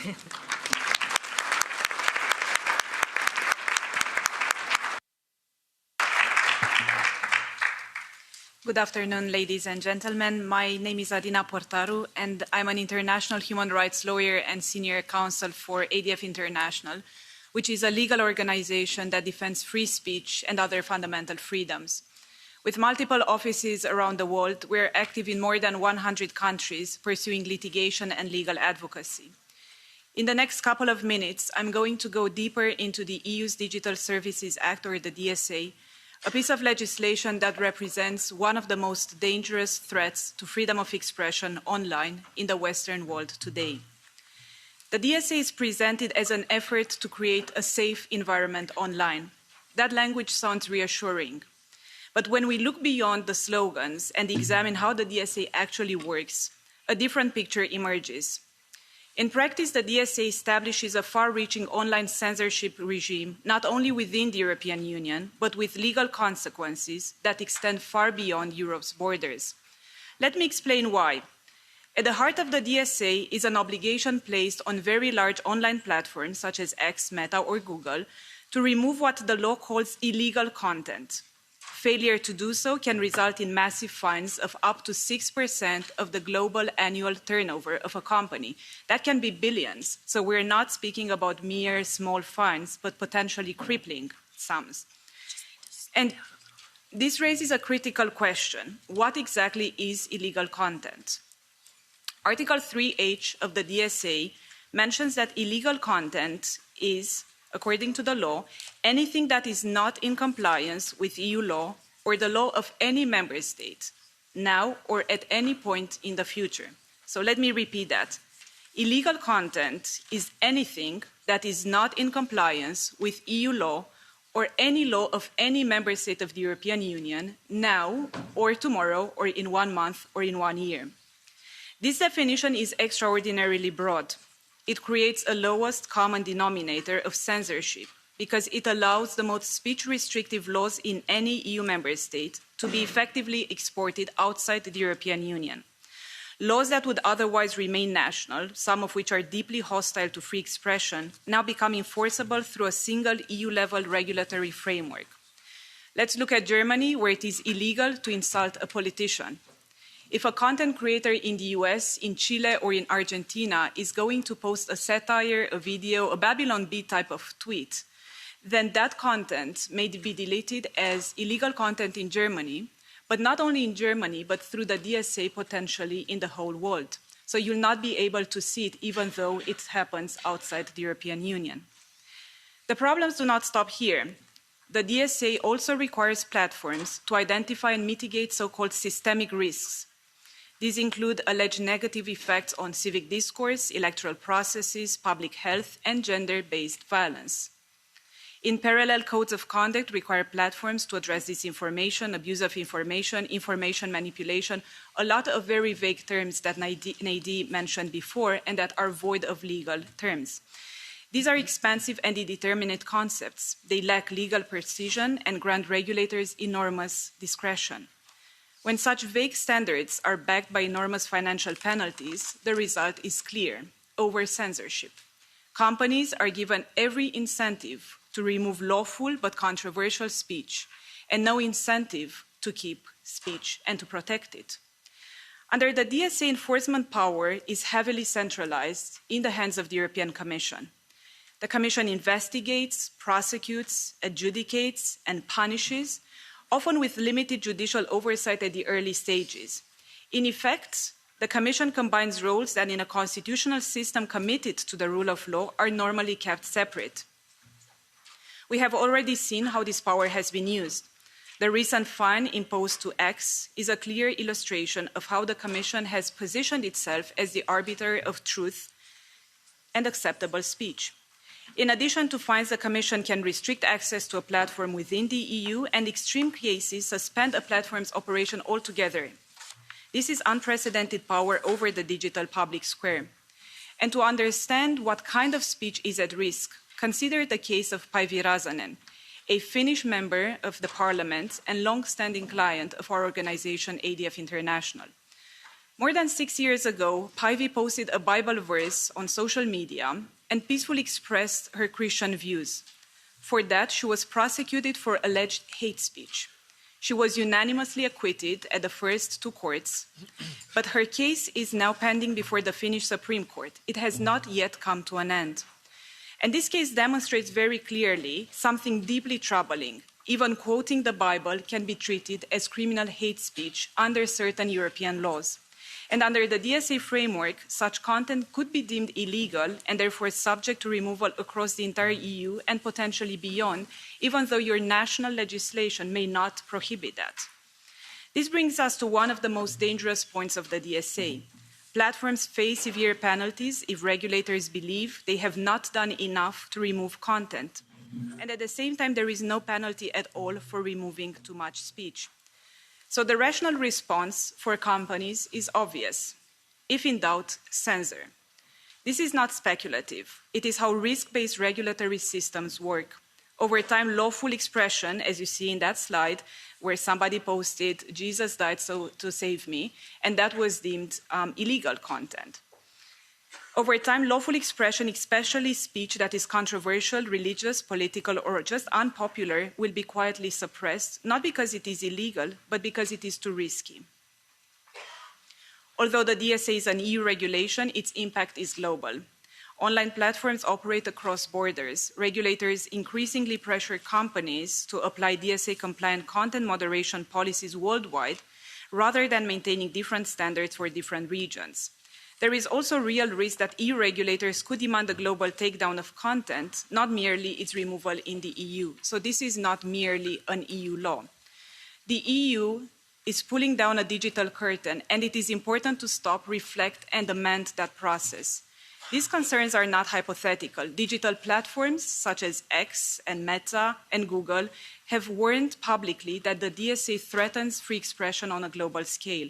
The United States ambassador to the EU, together with European NGOs, have likewise expressed concern about the impact of the DSA on free speech.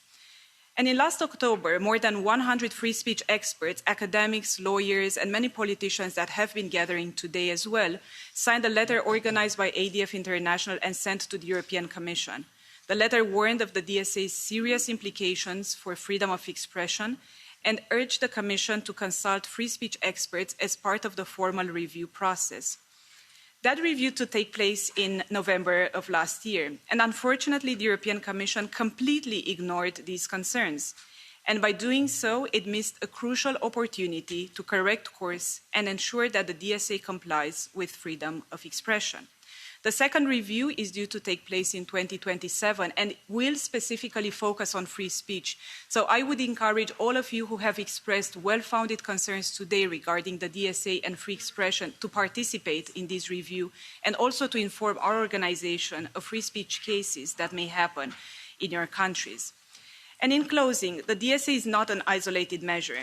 It is part of a broader trend across the West where those in power seek to control online discourse in the name of safety, democracy, and integrity. But history shows us clearly that when you give people the authority to assess and limit viewpoints, this ends up in disfavoring speech and dissent. Free speech is not a privilege granted by regulators. It is a fundamental right. It is protected in the highest international treaties. Citizen speech should not be treated as risks to be mitigated, but as fundamental freedom to be cherished. Thank you.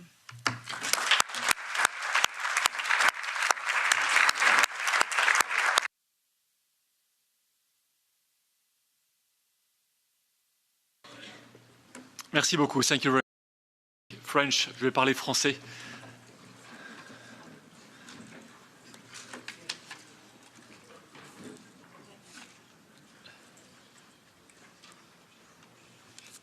On nous a demandé.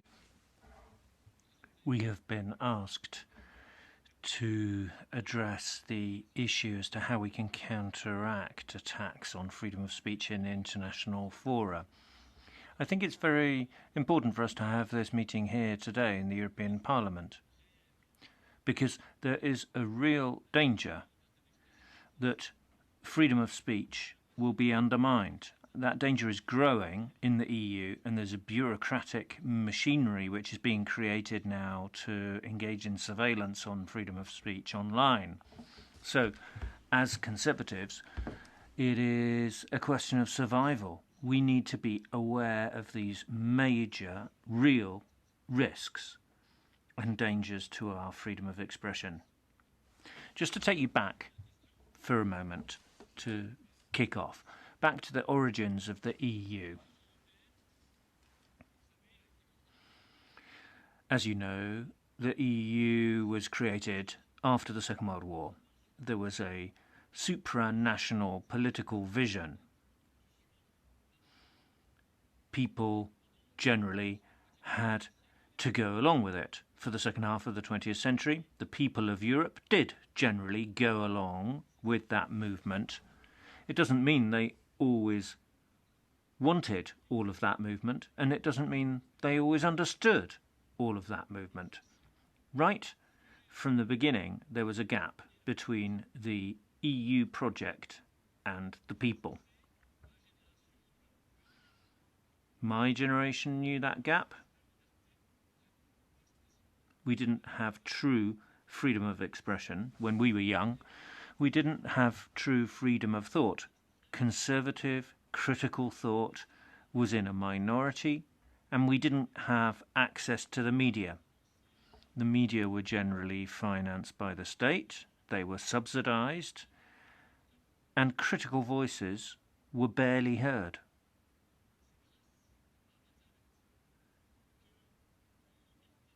It's only with the advent of the internet that we gained freedom of expression in our lives. It's only thanks to the internet that we could find each other, talk to each other, and talk to ordinary people. It's only thanks to the internet that we've been able to speak out about what happens here in Brussels. The internet brought back a lot of our freedom of expression and political freedom. It gave us it back to a large extent, so it's vital to keep political freedom going. The internet destroyed that oligarchy of the press. As conservatives, we benefit from internet freedom. The conservative movement has grown mainly thanks to internet freedom. But this freedom is also a threat. You will see it as a threat if you want to keep the status quo, if you want to keep the system in place, the system that's been there since the second half of the 20th century. If you're happy with the current European political system, if you're happy with the universalist, progressive values as they're currently espoused, of course you're going to want to regulate. The EU's knee-jerk reaction is always to regulate. Things don't exist until they've been regulated in the EU. Bring in the standards, impose some fines. That's the EU's idea of doing something, not doing business, not actually making things. And now we see a time when power is almost within our hands, so they're taking preemptive action to prevent that. And this is where I think Adina is right, and others. The Democracy Shield and the DSA are a significant threat. We've already seen this happen. We saw this recently with events in Romania. Nobody has mentioned Mr. Georgescu yet. He was elected democratically, and then that election was annulled on the supposed pretext of applying the DSA. We are losing anonymity online. And beyond the DSA, this leads to further questions as to what kind of mentality is in place here in Brussels for freedom of expression. You will have heard of the Swiss and French nationals, Mrs. Barrot and Beau, who were subject to EU sanctions because of their pro-Russia opinions. One French officer and Swiss officer was subject to international sanctions. There was no trial. There was no possibility for them to present their defence. All of their assets were frozen. All their bank accounts were closed down. They weren't able to spend money, and nobody else was allowed to give them even food. With no trial, they'd been silenced because of their opinions. They do not have illegal opinions. Even during the Cold War in France, communist newspapers were allowed to print whatever they liked, even if they printed complete rubbish.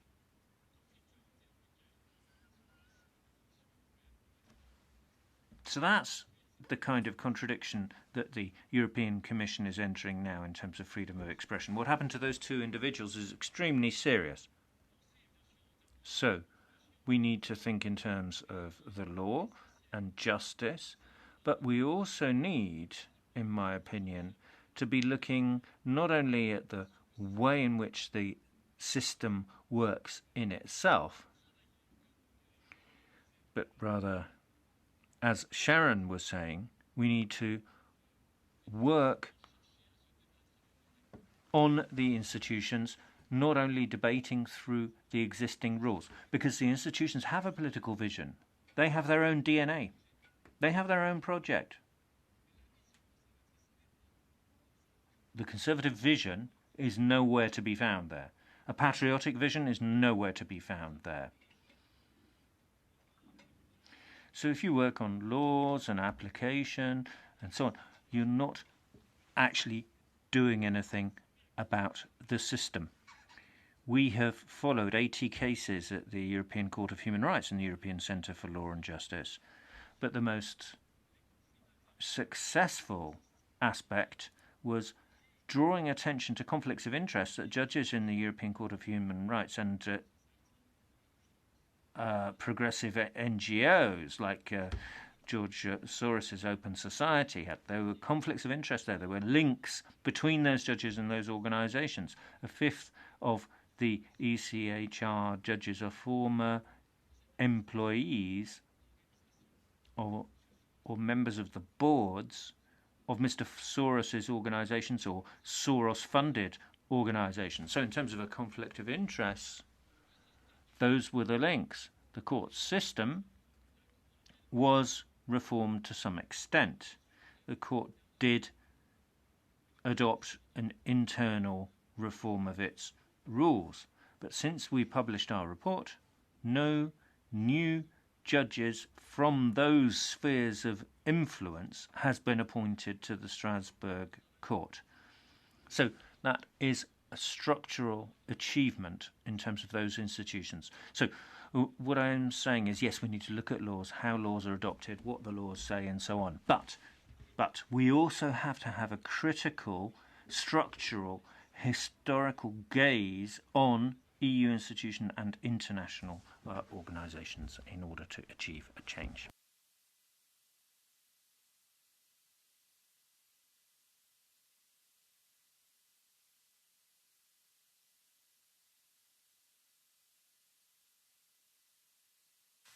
Okay.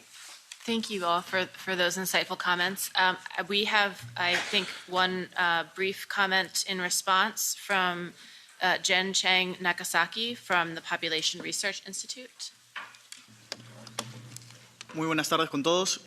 Good afternoon, everybody. I'll be speaking Spanish. I'll be asking a simple question.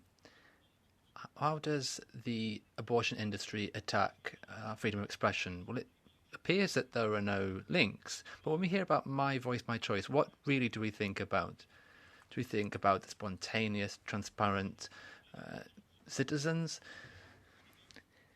Here, we think that this is about a highly influential transnational strategy. This is not just a simple opposition group. No, we are facing an organised platform which works like European COP to push the pro-abortion agenda. We are facing a paradigm shift in the way power of these people is being expressed. We need to look at the infrastructure behind this network. For decades, the pro-abortion movement has been linear. For example, we could look at who the leader was, who the key players were, the UN, and so forth. But now that approach is not enough. Power is not a pyramid. No, it's a decentralized system which is flexible and interlinked with the ability to adapt and change depending on what the situation is. And that's what is key. The pro-abortion movement is not just a simple group of dispersed NGOs. It's a transnational network with different functions and different strategies. If you look, for example, it focuses on finance, media, operations, legal, with a key goal, that is to increase legitimacy, exert political pressure, and in some cases even expand practical implementation. And we really need to focus on what's important. So where the pressure points can be, for this can be the European Parliament and My Voice, My Choice. because there's something that we'd like to highlight in this debate, and that is that the paradigm of networks has taken away the negative stigma around the world, the word abortion, through the media. We've been looking at the situation in Ibero-America in the past 2 years, and we've seen organizations such as Family Planning, which has cultural dominance and has a significant amount of influence in many contexts. In some cases, they are even close to national legislators. Now, I'd like to invite you to download our reports. These reports aren't simply just opinions from us. No, it's what they say about themselves. They don't hide the fact that they want to promote abortion. We have raised our voices, and we are here at events like this, and they try to cancel them, as the activists from My Voice, My Choice tried to do. The information that they've published is more and more difficult to obtain and more scarce. We will continue raising our voice so that we can continue making progress in this debate and promoting the issue. Thank you.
Ladies and gentlemen, we will shortly be beginning the final segment of today's program.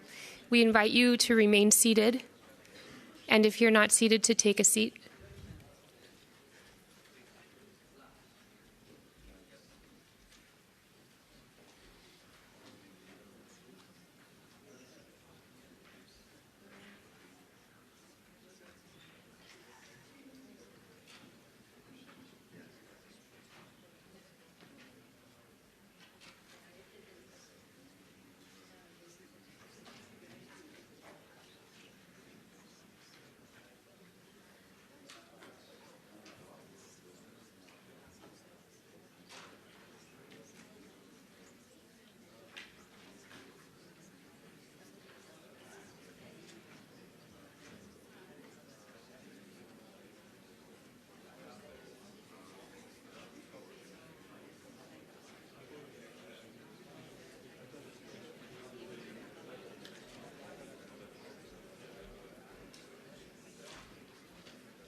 Ladies and gentlemen, We will shortly be beginning the final segment of today's program.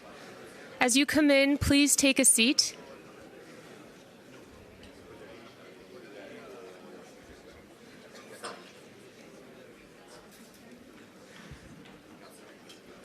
Estamos a punto de empezar el último. We're about to start the last section of this summit. So as you come in, please take a seat.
Ladies and gentlemen, we will be shortly beginning. Please take a seat.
Ladies and gentlemen,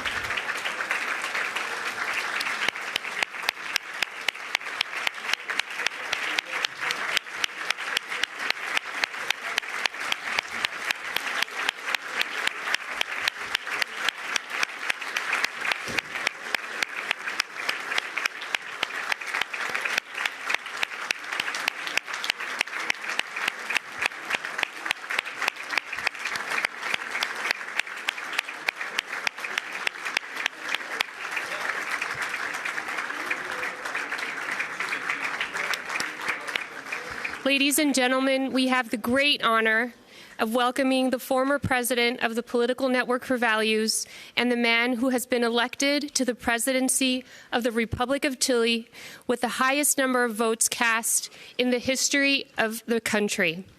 Ladies and gentlemen, the president-elect of the Republic of Chile.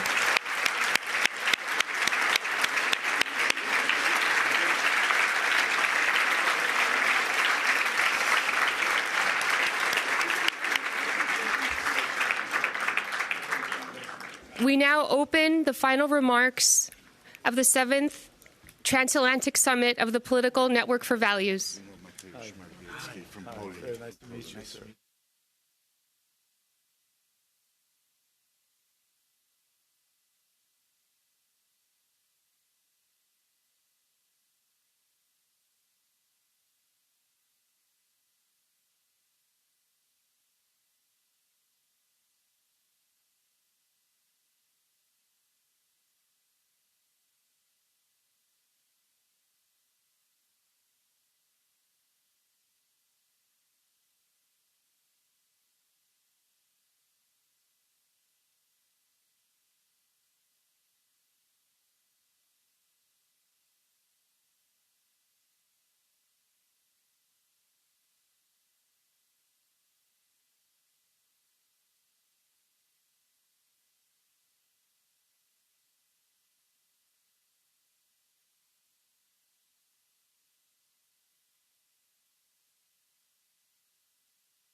Ladies and gentlemen, we now open the final remarks of the 7th Transatlantic Summit of the Political Network for Values under the banner of a Transatlantic Alliance for Freedom.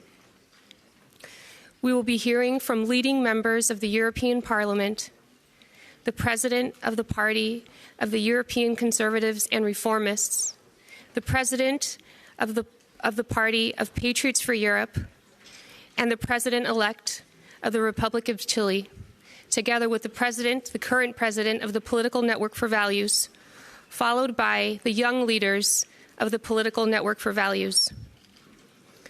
Ladies and gentlemen, Madam Kinga Gál is a member of the European Parliament since 2004 and first vice president of the Group of Patriots for Europe, representing the citizens of Hungary. Ms. Gál is the vice president of Fidesz.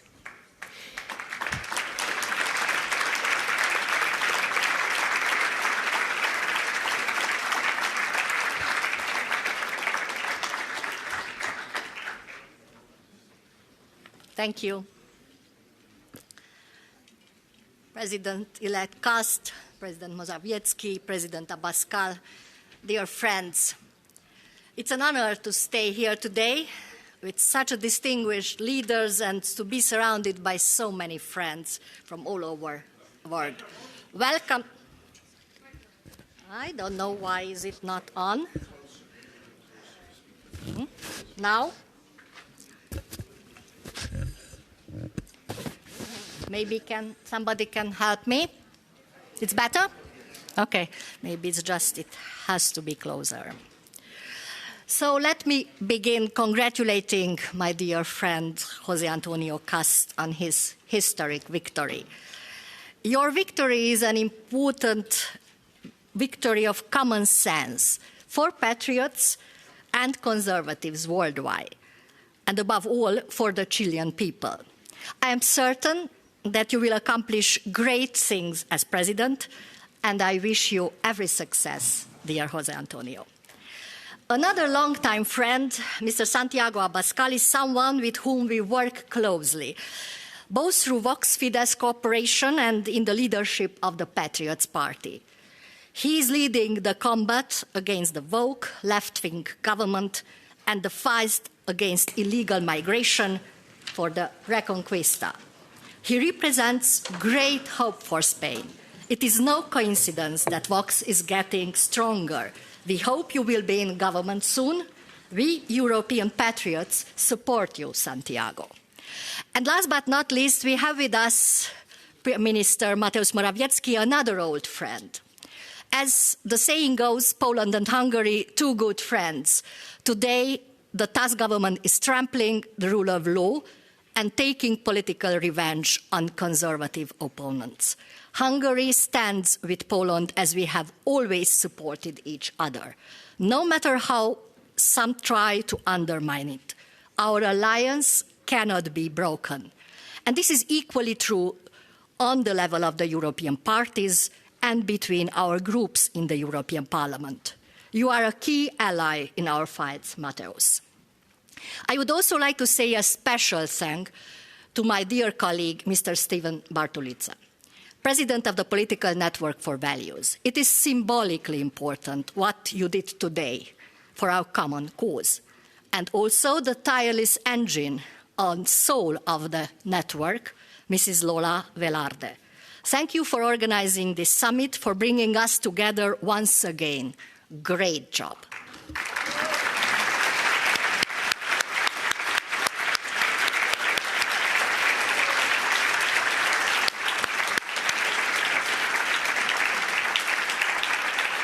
It is great to see you, so many here from all over the world, united in purpose and spirit. We all stand for protecting our traditions and defending our values. Representing traditional values in West today is not an easy task. I have experienced this firsthand in the European Parliament over the past 20 years. This is why being here today makes a real mark that shows the world our commitment protecting freedom of speech and our fundamental freedoms is mostly important. In this regard, protecting values, the Political Network for Values has always played a leading role. After successful meetings in New York and Madrid, we are yet again sending strong and powerful messages. And that is why it shouldn't be and shouldn't come by surprise that we are under attack already for organizing this event in the European Parliament. The event was officially denounced even before it took place. Then this morning, a whole group of activists tried to disturb us. This shows clearly that freedom of speech is in danger.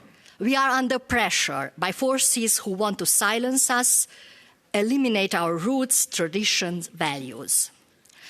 Our opponents use every tool at its disposal, rules, regulations, mechanisms, to censor and silence patriotic and conservative voices. So that is why I believe that this summit could not be more timely. Let me recall that here in Brussels, not too long ago, and not far from here, this place, even the police was sent against us. They tried to shut down the NetCon conference by force simply because patriotic and conservative representatives were the speakers. I remember standing on the stage when the police locked down the doors. I felt like in communist times. We Hungarians know these scenes too well. It was shocking that this could happen in our days in Brussels, the so-called capital of European democracy. Just last week, though, and it's important, the court ruled with a precedent-setting judgment that freedom of assembly cannot be restricted on ideological grounds. This is a victory for all of us. The battle for the soul of Europe is underway. And in this battle, we patriots and conservatives stand on the same side. We do not agree on everything, and this is normal. But what unites us is far greater than what separates us. This is exactly why they fear us and try to divide us, because they know that when we stand together, we are stronger. Our voice is stronger. Our influence is stronger day by day. Dear friends, we want to protect real freedoms, fundamental rights, human dignity. We reject any attempt to limit or redefine these freedoms. But it is not enough to reject enforced ideologies being imposed on us. We must strengthen the voice of common sense, new weight in political debates and decision-making. I believe that the formation of the Patriots Group and the Patriots Party was a huge step in this regard. Our aim is to bring change and restore common sense in European politics. A new approach is needed, an intellectual refresh. The desperate attempts of the left liberal forces to silence us only show they fear us. They lecture others on democracy, preach about freedom of speech and freedom of media, but in fact they are the ones who cannot stand any opinion different from theirs and want to limit our freedoms in the name of political correctness. What a hypocrisy. We are and will be under constant attack. If they cannot win over patriot politicians in elections, they try to use the judiciary to exclude us from politics. Or we see it here in the European Parliament, where they try to exclude us from European cooperation. This is a political attack on democracy and pluralism itself. We Hungarians have been putting up with this constant pressure for more than 15 years now, because we say no to the Brussels diktats. We support peace instead of war, common sense instead of woke ideology, families instead of mass migration, by implementing the most comprehensive family support system. This is why they attack us, Hungarians. This is why they attack us, patriots. But they will not silence tens of millions of Europeans whom we represent. Dear friends, thankfully, as this summit shows, we have many allies and friends across the world who share a common mission. And this is why gatherings like this, that bring together like-minded right-wing Christian decision-makers, are so important. We have the duty to preserve and foster those never-failing values and to transmit these to our children's generation. As a matter of fact, I'm personally committed to this cause. The majority of the people are with us. And if so many are with us, then God is also with us. This gives us optimism and strength. As Vice President of Fidesz and the Patriots, I can assure you that we will keep fighting for these values and do our utmost to make our cause prevail. May God bless us all and provide each of us the daily courage to stand strong and to keep fighting the battles, even in the face of constant headwinds. Thank you.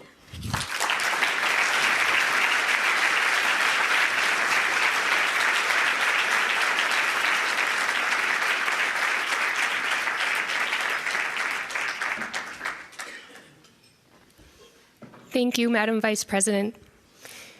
Mr. Morawiecki, banker, politician, and from 2017 to 2013, Prime Minister of Poland. He is the president of the Party of European Conservatives and Reformists and a member of the Law and Justice Party. Previously, he was CEO of Bank Zachodni, WBK, now part of Santander Bank, Polska. Mr. Morawiecki.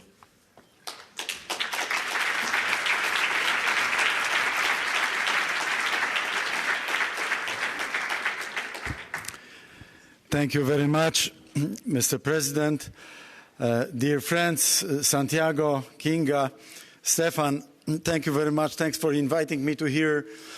Well, like I was thinking how to start, and I think that to defend the freedom of speech, which was born in Western civilization and was based on Christian rules, we first have to defend the free world, and we have to be able to defend the West as such. And it is in that context that I would like to present a concept of economic NATO in front of you. And this is very timely because we are in the middle of a very thorny discussion between the United States and the European Union. And even today I had many interviews and I was asked many times, how come I can present a platform of collaboration if we are so much falling apart from each other, the United States and the European Union? And I'm replying to this that this is exactly the moment where we have to find some common denominator for all of us, and the economic NATO can be one, can be such. And this concept is about building free trade zone between the United States, Canada on the one side of the Atlantic, and the European Union on the other side. Free trade zone of such a magnitude could form a formidable alliance across the globe. We could present together somehow close to 50% of the global GDP in nominal terms, in dollars. It means that together we could impose standards and norms and regulations, of course, together with our Chilean friends, that's quite clear to me, on some other jurisdictions. And in looking at the world around us, it is quite obvious to all of us that there is no free speech in China or in Russia. And this Chinese-Russian tandem works against the West, basically. And in this conflict, or maybe even incoming war, I hope it will stay on the level of conflict. Trade wars are class wars, as the classics say. We have to stick together. We have to work and collaborate very strongly together. And how to do this in times when the European Union is falling apart, is torn apart by different concepts, by the European Commission imposing new and new regulations, when one report after another regarding entrepreneurs is indicating that there is a maze of denser and denser red tape imposed on small and mid-sized entrepreneurs and on the European business. How to do this? And one other concept which I would like to present is the concept of the Europe or the European Union of strategic alliances. And by this I mean we should make one step backwards to the moment when the European Union was successful. When was this? This was at the time of the European Economic Community, till 1993. The four freedoms, movements of goods, services, capital and people, plus competition law. The European Economic Community was a success story. But the moment the European Commission started to superimpose new areas on all the member states, it was the moment when the European Union started to fall into insignificance. And it's much better to make this step back to the level of four freedoms and to enable to agree on Europe of strategic alliances, which means that if some countries have vested interest in harmonizing their policies around this or that topic, this or that area, let them do this. I can give you a couple of examples. Like the countries of eastern flank of NATO have a vested interest in fending off Russia. So we want to collaborate with each other very, very closely. But it's not very strange to me that my Spanish friends or Portuguese friends are not so much interested in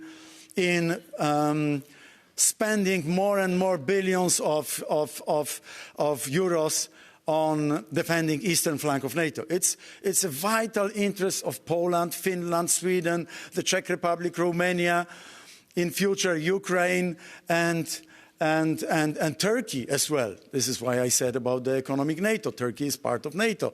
We could unite, we could find a common denominator and a better platform for economic and trade collaboration. And this is a positive example, Europe of strategic alliances, the European Union of strategic partnerships. I can give you a negative one, the Migration Pact. There are some countries, in particular our Western neighbors, Germany, which started this Willkommenskultur. Wir schaffen das. Come to Germany. And through this, come to the rest of Europe. But we don't want it in Poland. And during the time when I was Prime Minister, we have not allowed illegal migrants to be transported into Poland, to be pushed through Lukashenko and Putin through eastern Polish-Belarusian border. And we have been able to defend Poland vis-à-vis the illegal migration, which is not the case in the other countries of the European Union. But if there are some other countries, like let's say Germany, I don't want to pinpoint and to pick any other member state, but I can imagine that for some countries, this policy of being very open for illegal migrants can be acceptable. Let them make this experiment. This is at their peril, at their risk. I don't want to make this experiment on Poland, based on Poland. And many other member states don't want it either. This is why we should not be forced by the European Commission to take this one-size-fits-all approach from the central bureaucratic institutions coming out of Brussels. We should be able and capable of forming alliances on those matters, by the way, based on subsidiarity clause and proportionality clause. We should be able to form those alliances in the areas which are so important for the rest, for this group, for this or that group of the member states in each particular matter. And this is why both concepts are based on common sense. And we, the Republicans, we, the Conservatives, the patriots of Europe, my political camp, the European Conservatives and Reformists, we are proposing solutions which are based on common sense. We don't want ideological experiments, leftist, liberal censorship. Like my successor, the current Prime Minister, was able to force through the Parliament new legislation which is basically a censorship on social media. His two officials would be in a position to eliminate any post on Facebook, Twitter, YouTube, and so on, if not veto by Karol Nawrocki, the President of the Republic of Poland. We were that close to censorship in Poland, which I remember from the 80s when I was young, solidarity fighter for freedom and for independence of Poland. So let's base our strategy on common sense. Let's base our strategy on the economic NATO, on the Europe of strategic alliances, and on friendship with great guys like Kinga, like Santiago, like our honorable guest from Chile, the new president-elect, and all people of common sense and goodwill across the globe. Thank you very much.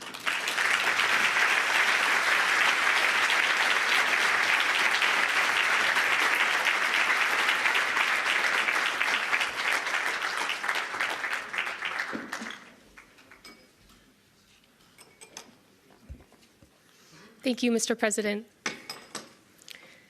Santiago Abascal, un hombre profunda.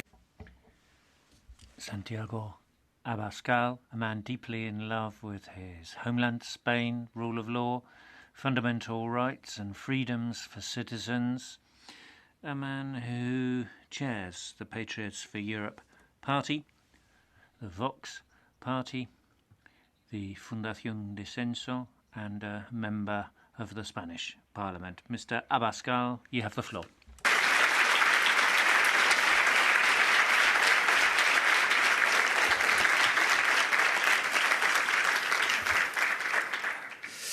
Muy buenas tardes. Good evening. Thank you. Good evening. Thank you all for coming.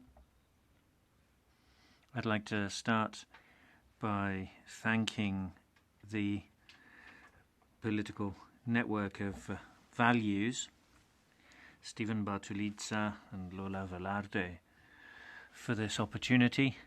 And what a wonderful opportunity to be with a dear friend who has just been so successful in Chile, José Antonio Cast, but also Secretary General of the PFE Group, King Agal, and Mateusz Morawiecki, the President of the ECR Party, two of the most important groups in the European Parliament, the Patriots and the Conservatives.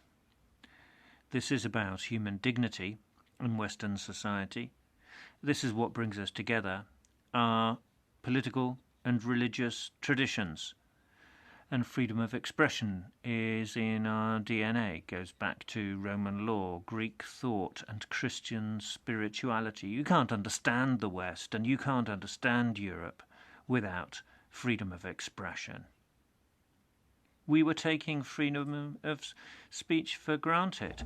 It was only China, North Korea, Venezuela that we had to worry about. We didn't see how they were trying to erode freedom of speech here in the heart of Europe, in the heart of the West, in the United States as well. There's nothing inevitable about this. It's not a historic inevitability that we should lose our freedom. If it had been, we wouldn't only be condemned to that loss of freedom, but look around you. Those who claim to be universalist and progressive are the ones who are losing power now. In Davos and elsewhere, we're beginning to see that people are daring to think differently. They're not going along with this one way of doing things anymore. There are people who with different voices now. Not everybody likes them, but there is a glimmer now of a new kind of debate with Donald Trump, Javier Milei and others. We're seeing a change of direction, standing up for certain principles in society. And that gradual erosion which we had seen in Europe, when we spoke out about it, we saw, for instance, that J.D. Vance spoke out in Munich and said that this was happening in Europe. He spoke up for us to defend us. And I believe that freedom of speech is going to gain ground again. Are we in a worse situation now than 5 years ago? Javier Milei was in the opposition with 1% of the vote. Giorgia Meloni was in the opposition with low polling. José Antonio Cast has also gone as low as 2% in terms of voting intentions. Biden was in the White House, and he was going after freedom of speech on social media, and multi-millionaires were willing to go along with him and have these kind of witch hunts. Yes, there were parts of the world where things were better. Mr. Morawiecki was in power in Poland, but I believe we have gained ground over the last few years. They used to just do demonization. If you dare to mention protecting the borders, they'll call you xenophobic. If you dare to mention the family, they'll say that you're trying to impose an ideology. They will call you transphobe, homophobic, or whatever.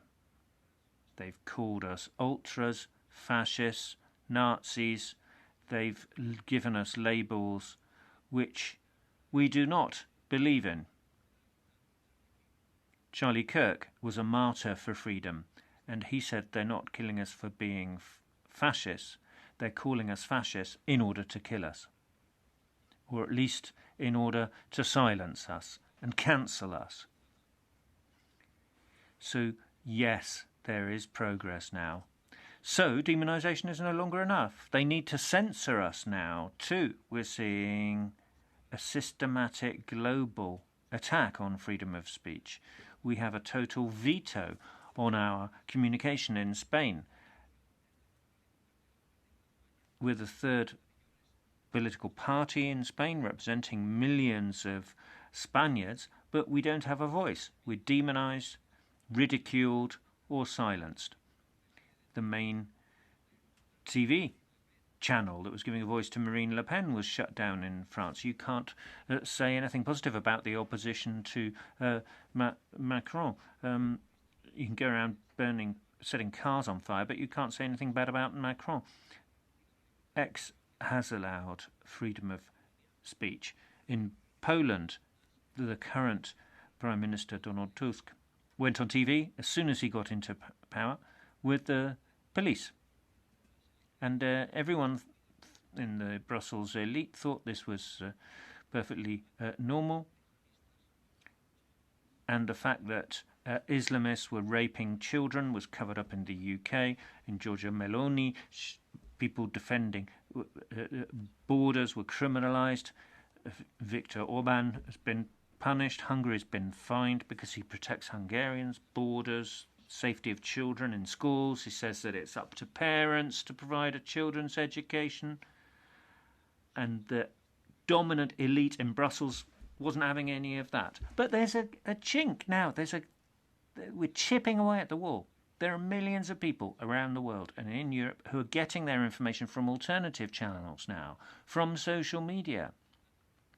And this is why they want to shut that down now. They want to cancel that opportunity for freedom of speech. Thierry Breton, when he was commissioner, was trying to ban the interview between Elon Musk and Donald Trump, but now he won't be allowed into the US because it wants to defend freedom of speech.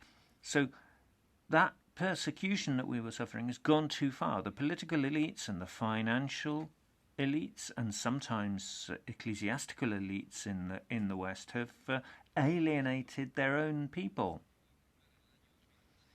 In 2026, the Pope said that the space for freedom of speech in Europe is rapidly shrinking. We've seen this in Spain. A week ago, the Prime Minister announced that 500,000 people who were illegally present in Spain would be naturalised, regularised. Just imagine what that means for hospitals, housing. A week later, he said that he will go after hate crime on social media. So, firstly, you're condemned to a migratory invasion. It's not regular migration, it's an invasion. That comes first. You will suffer this migratory invasion. 2, you won't be able to get a hospital appointment or get housing because of this invasion. If you complain about it, we'll persecute you. But I'm a realist, and we're chipping away at that wall. We're making progress. The light of truth will be seen through that chink in the wall as time passes. Thank you.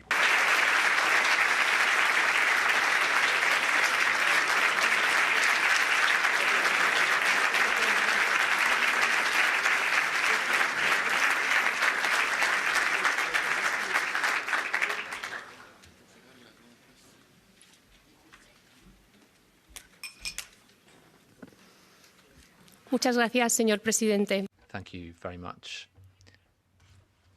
José Antonio Cast, President-elect of the Republic of Chile.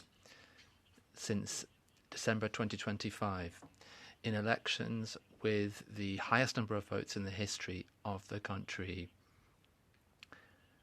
He's the founder and president of the Republican Party of Chile. He's a lawyer. Together with his wife, Pia, who is here with us today, they are the parents of 9 children.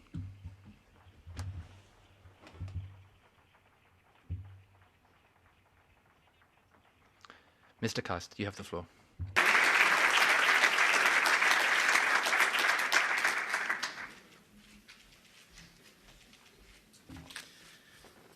Muy buenas tardes. Good evening. Thank you very much to all of you for being here today. I'd like to start, Santiago. We met very early this morning in Madrid, and we've had to come back because there are lots of things to do so that that chink in the wall grows even more. I'll let you leave now, Santiago, because you have to catch a flight. Thank you.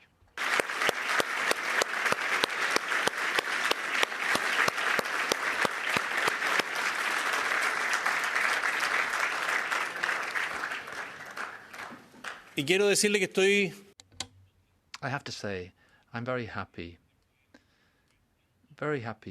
to see so many well-known faces here. We've worked together for so many years and generated links on both sides of the pond. And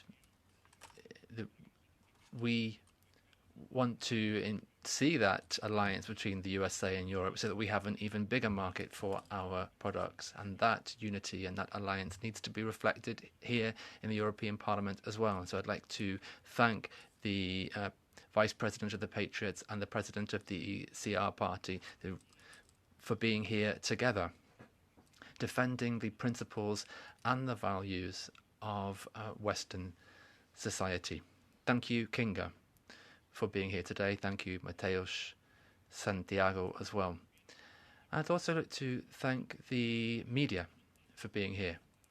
The media is essential to show exactly who we are. And thank you to all our friends on social media who have been following us and who spread our ideas.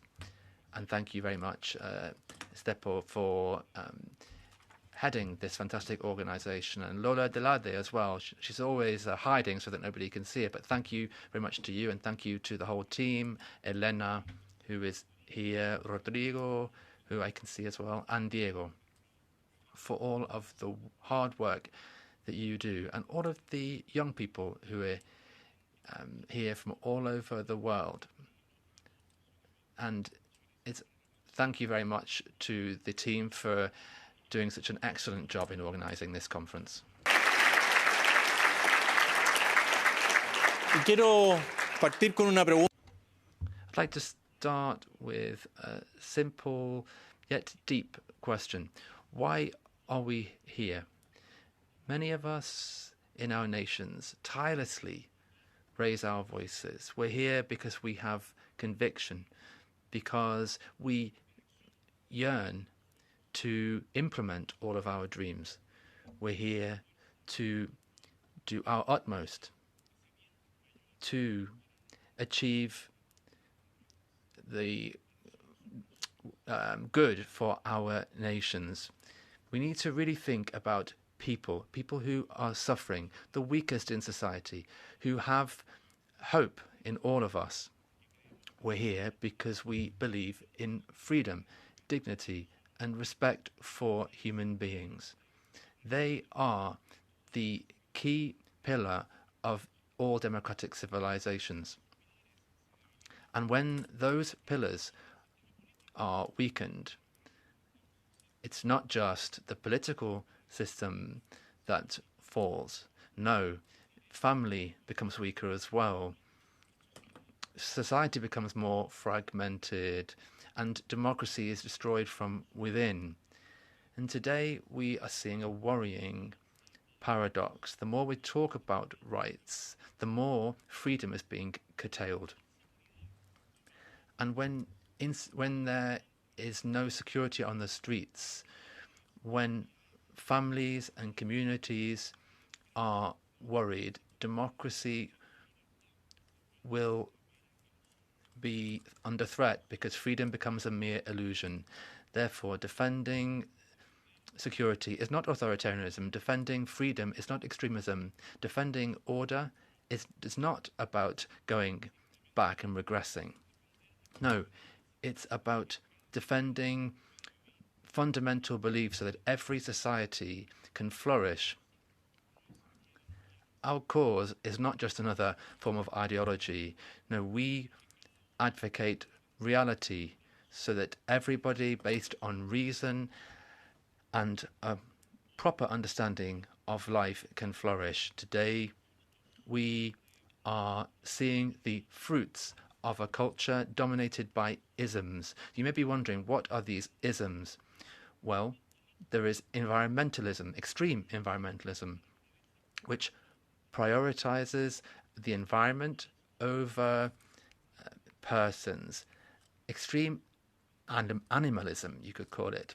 We, of course, respect animals, but that puts animals above human dignity. And we are seeing the genderism and radical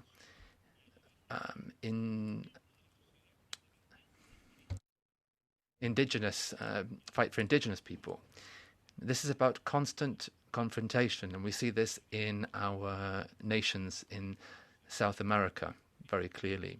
And all these isms and ideological fights don't seek justice. No, they all seek power. Power in the bad sense of the word. They don't seek equality. No, they foster division. They don't want to bolster democracy. No, they want to capture it. And that, in the face of that, our response is not hate or caricature. No, we want to defend human beings and common sense, because we believe in people not as an abstract concept, but as a specific, tangible being. We believe in the family as the ultimate place for our existence, the first place for education and love, and how we learn to relate with one another. We want freedom of expression as well, in which some people don't believe. Some people think they can silence us with protests, for example. They want to deny us our spaces of freedom within democracy. And we defend freedom of expression, even when it's not easy to do so. And this is why we need to have a broad freedom of expression in the media. Education as well.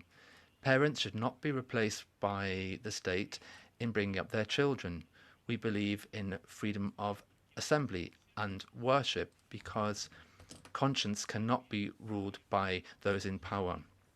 We want a healthy society, but that's not built by imposing culture on people. No, it's through a profound respect for history, for the human condition.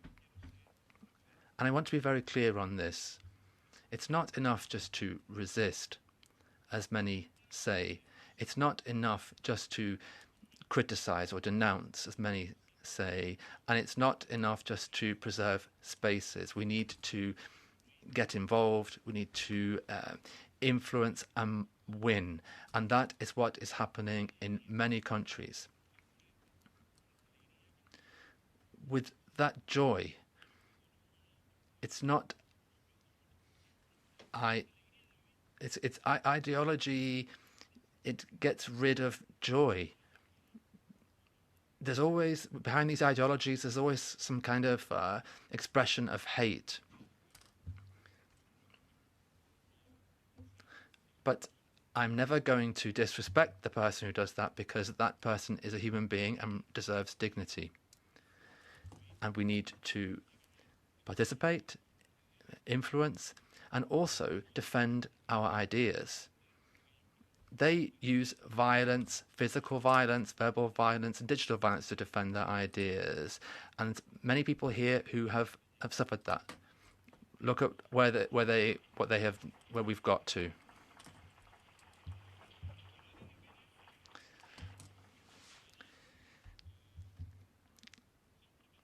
And it's worth thinking about young people. They haven't had the freedom to choose their education and their surroundings have led them to where they are now. Therefore, we need to understand young people who react with violence. We always show them a proper smile, not an ironic smile, because they haven't yet found their path to transmit the joy that I've always felt, whether it's in politics or elsewhere.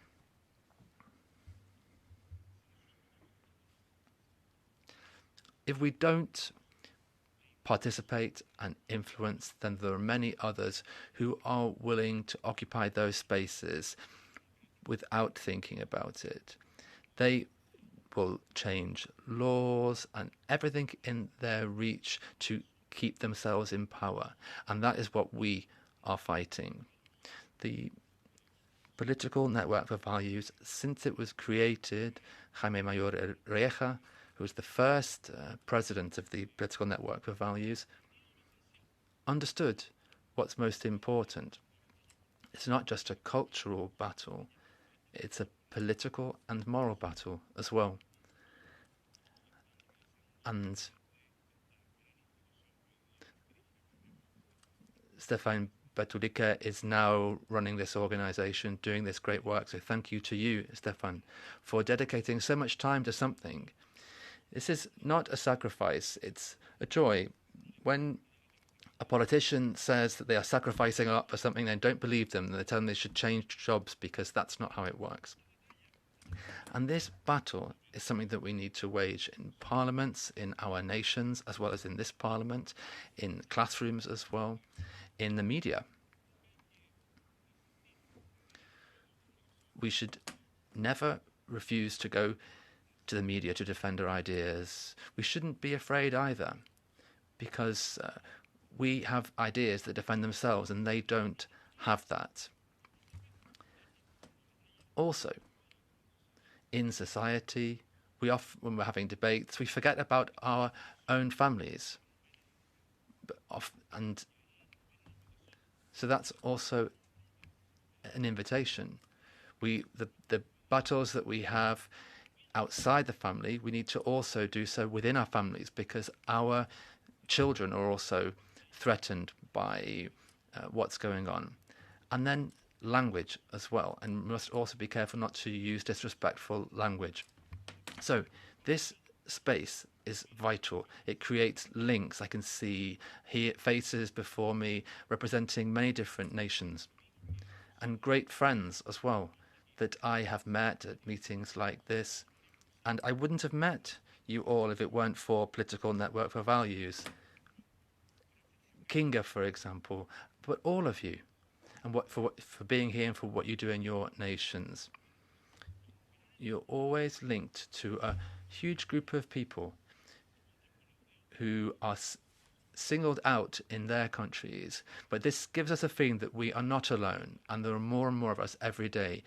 Here we cultivate these links which allow us to have the energy to go back to our countries and defend and promote our ideas. We have never proposed excluding people. We're always here to listen. We promote life, family, truth and freedom. And I therefore am very grateful to be able to have participated and led for several years together with Lola and her team. So once again, Lola, thank you for your work. And I'm very happy to have been able to do that. Thank you for leading the Political Network of Values. And despite what many say, an organization that defends family and values Some people said I didn't have much political future, but this is just the start now. They were wrong.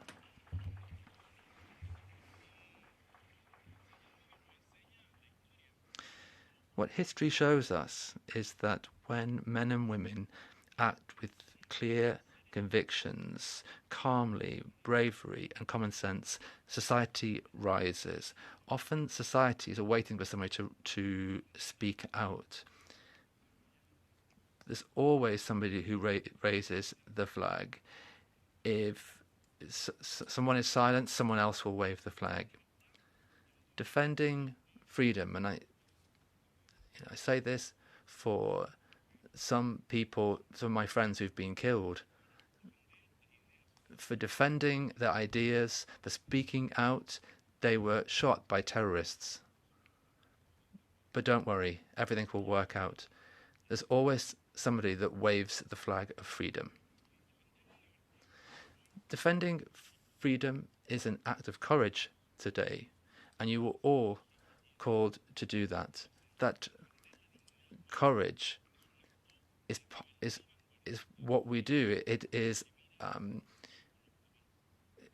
about looking to the future with optimism. It's about historical responsibility. So we need to move forward with clear ideas, with our feet on the ground, looking to the future, and certain that everything will work out well, because God loves us. Thank you.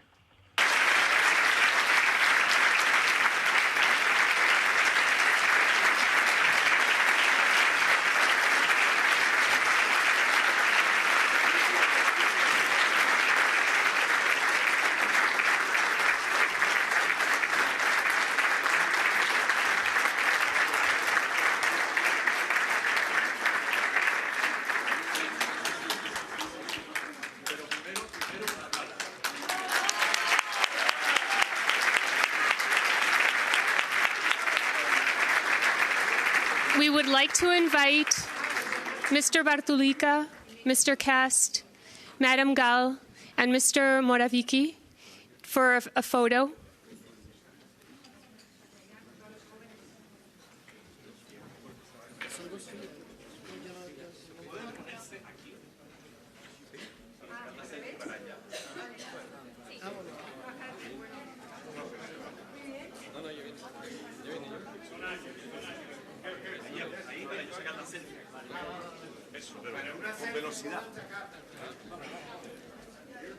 Here, there. You stay with me. Aquí. Ahí para que se vea. Aquí. Ya. Ahí. Come in front.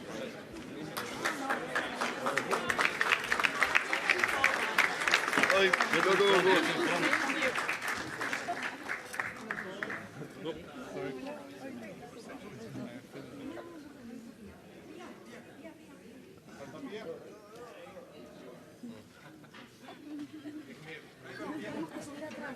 Un momento.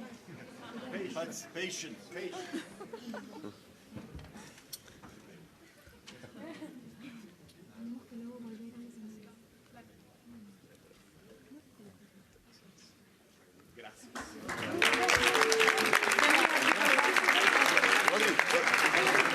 Gracias. Atrás. Corre, pues.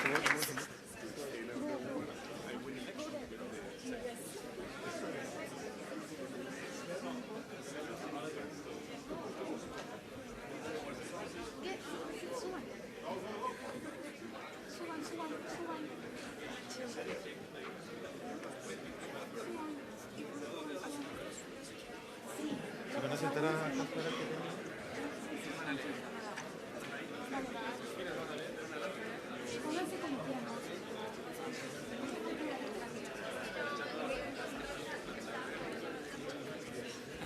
Ladies and gentlemen, please be seated. We will now be hearing from the current president of the Political Network for Values.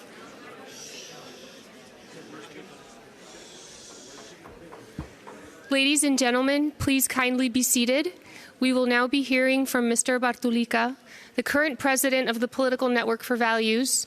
He's surrounded by members of the youth program of the Political Network for Values, 40 young leaders from 20 countries that have been attending a training program during the past days and are now serving as volunteers. We say serving because we view public service as a service in the common good. Mr. Bartulica is the president of the Political Network for Values. In 2020, he was elected to the Croatian Parliament, and in 2024 to the European Parliament, and sits within the group of European conservatives and reformists. He is the founder of the Center for the Renewal of Culture. He received a PhD in philosophy, in political philosophy and ethics from the Pontifical Gregorian University. Mr. Bartulica. Thank you. So thank you very much, Carolina. Thank you. I will be very brief. I said this morning that I would take the opportunity at the end to thank everyone I have to thank. First, I would like to thank Almighty God for all his blessings that he has bestowed on us and bringing us all together today in the European Parliament. Next, of course, Lola Velarde and her team, their tireless work, their perseverance, they're really an inspiring group, and we can't thank them enough. So thank you again, Lola.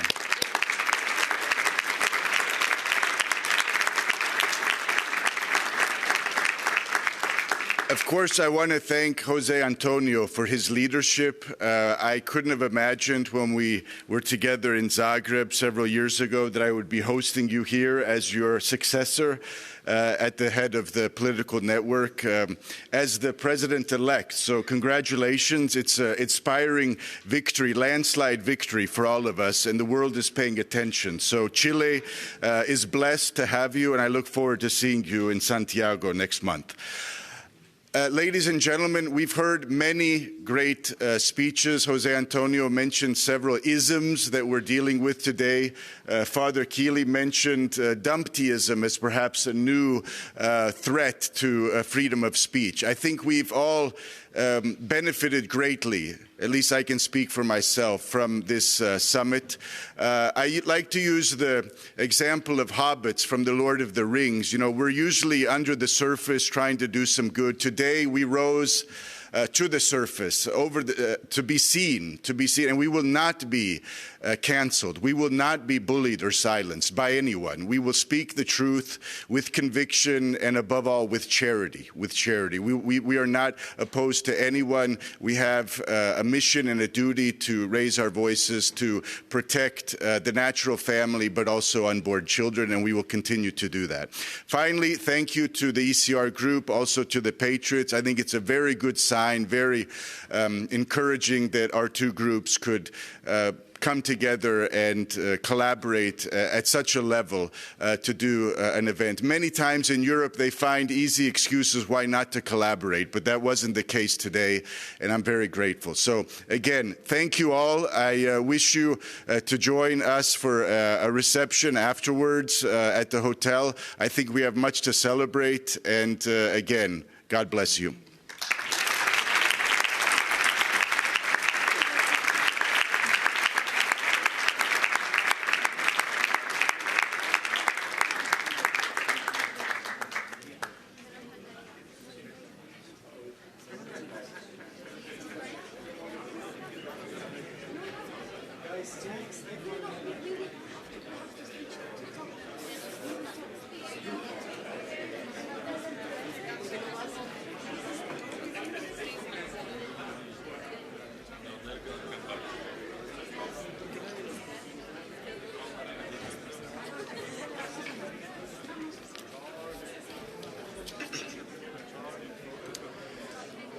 Honourable members of the European Parliament,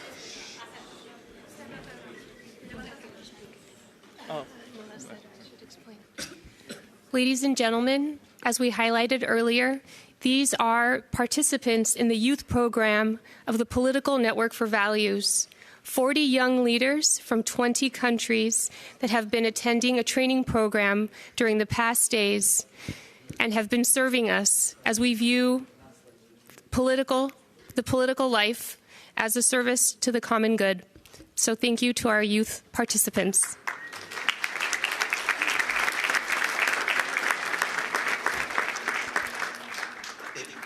honourable members of the European Parliament and present authorities.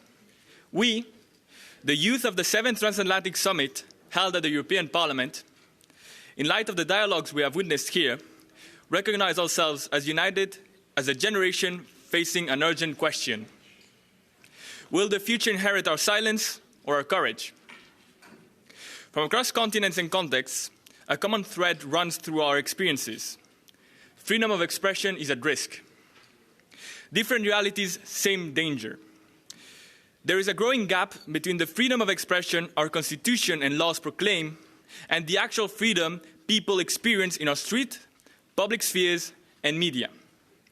Even as we speak, many voices are silenced, persecuted, or threatened, and subtle but powerful forms of disguised censorship are also advancing, such as cancel culture, social stigmatization, and the manipulation of language. What is at stake is much more than numbers. It is people. Some are here with us today. Others were silenced, like Charlie Kirk. Today, we make a commitment that their voices will continue to speak through ours. It is for them and for those who will come after us that we respond clearly. We want the future to inherit our courage. We are guided by a shared conviction that the freedom to express one's convictions peacefully and respectfully is not an abstract principle or a mere legal guarantee, but an essential dimension of every human being. It implies recognition of the voice of conscience and the centrality of the search for truth. Freedom of speech is a necessary condition for responsible participation in public life. We commit ourselves to living in truth and exercising our freedom responsibly. We want to build and protect spheres and spaces for dialogue and debate in our communities, universities, workplaces, associations, and digital platforms. Moreover, we commit to forming ourselves and others to speak with solid foundations, respecting our interlocutors, and always seeking to build bridges on what unites us. And today, from this Parliament, we make a fraternal appeal to the policymakers, legislators, and civil leaders here to transform the ties forged or strengthened at this summit into synergies in favor of a public agenda, promoting freedom of conscience, thought, and expression. Promote a roadmap to ensure the effective recognition of freedom of expression, grounded in the best practices and experiences of our continents. Protect freedom of education, and in particular, guarantee that our universities are open spaces where ideas can be exchanged and where free and respectful debates can flourish. Resist restrictive laws and regulations that attempt to limit freedom of conscience, thought, and expression, including those applied to digital platforms. Build a political culture that strengthens freedom of expression and generates channels for civic participation where speech and dialogue occupy a central space. We choose courage over silence, to honor those who came before us, and to take responsibility for protecting those who will come after us. We choose freedom as a task and embrace, as you do, the sanity of life, the centrality of family, and the fundamental freedoms. From Brussels, we offer this declaration not as a closing statement, but as the beginning of a joint effort to build a future in which freedom of expression is not only written into our laws, but is lived and springs from the hearts of our peoples. Our voice and our commitment will forge the new era that is dawning. Thank you so much. God bless you all. Let's keep the fight.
Thank you.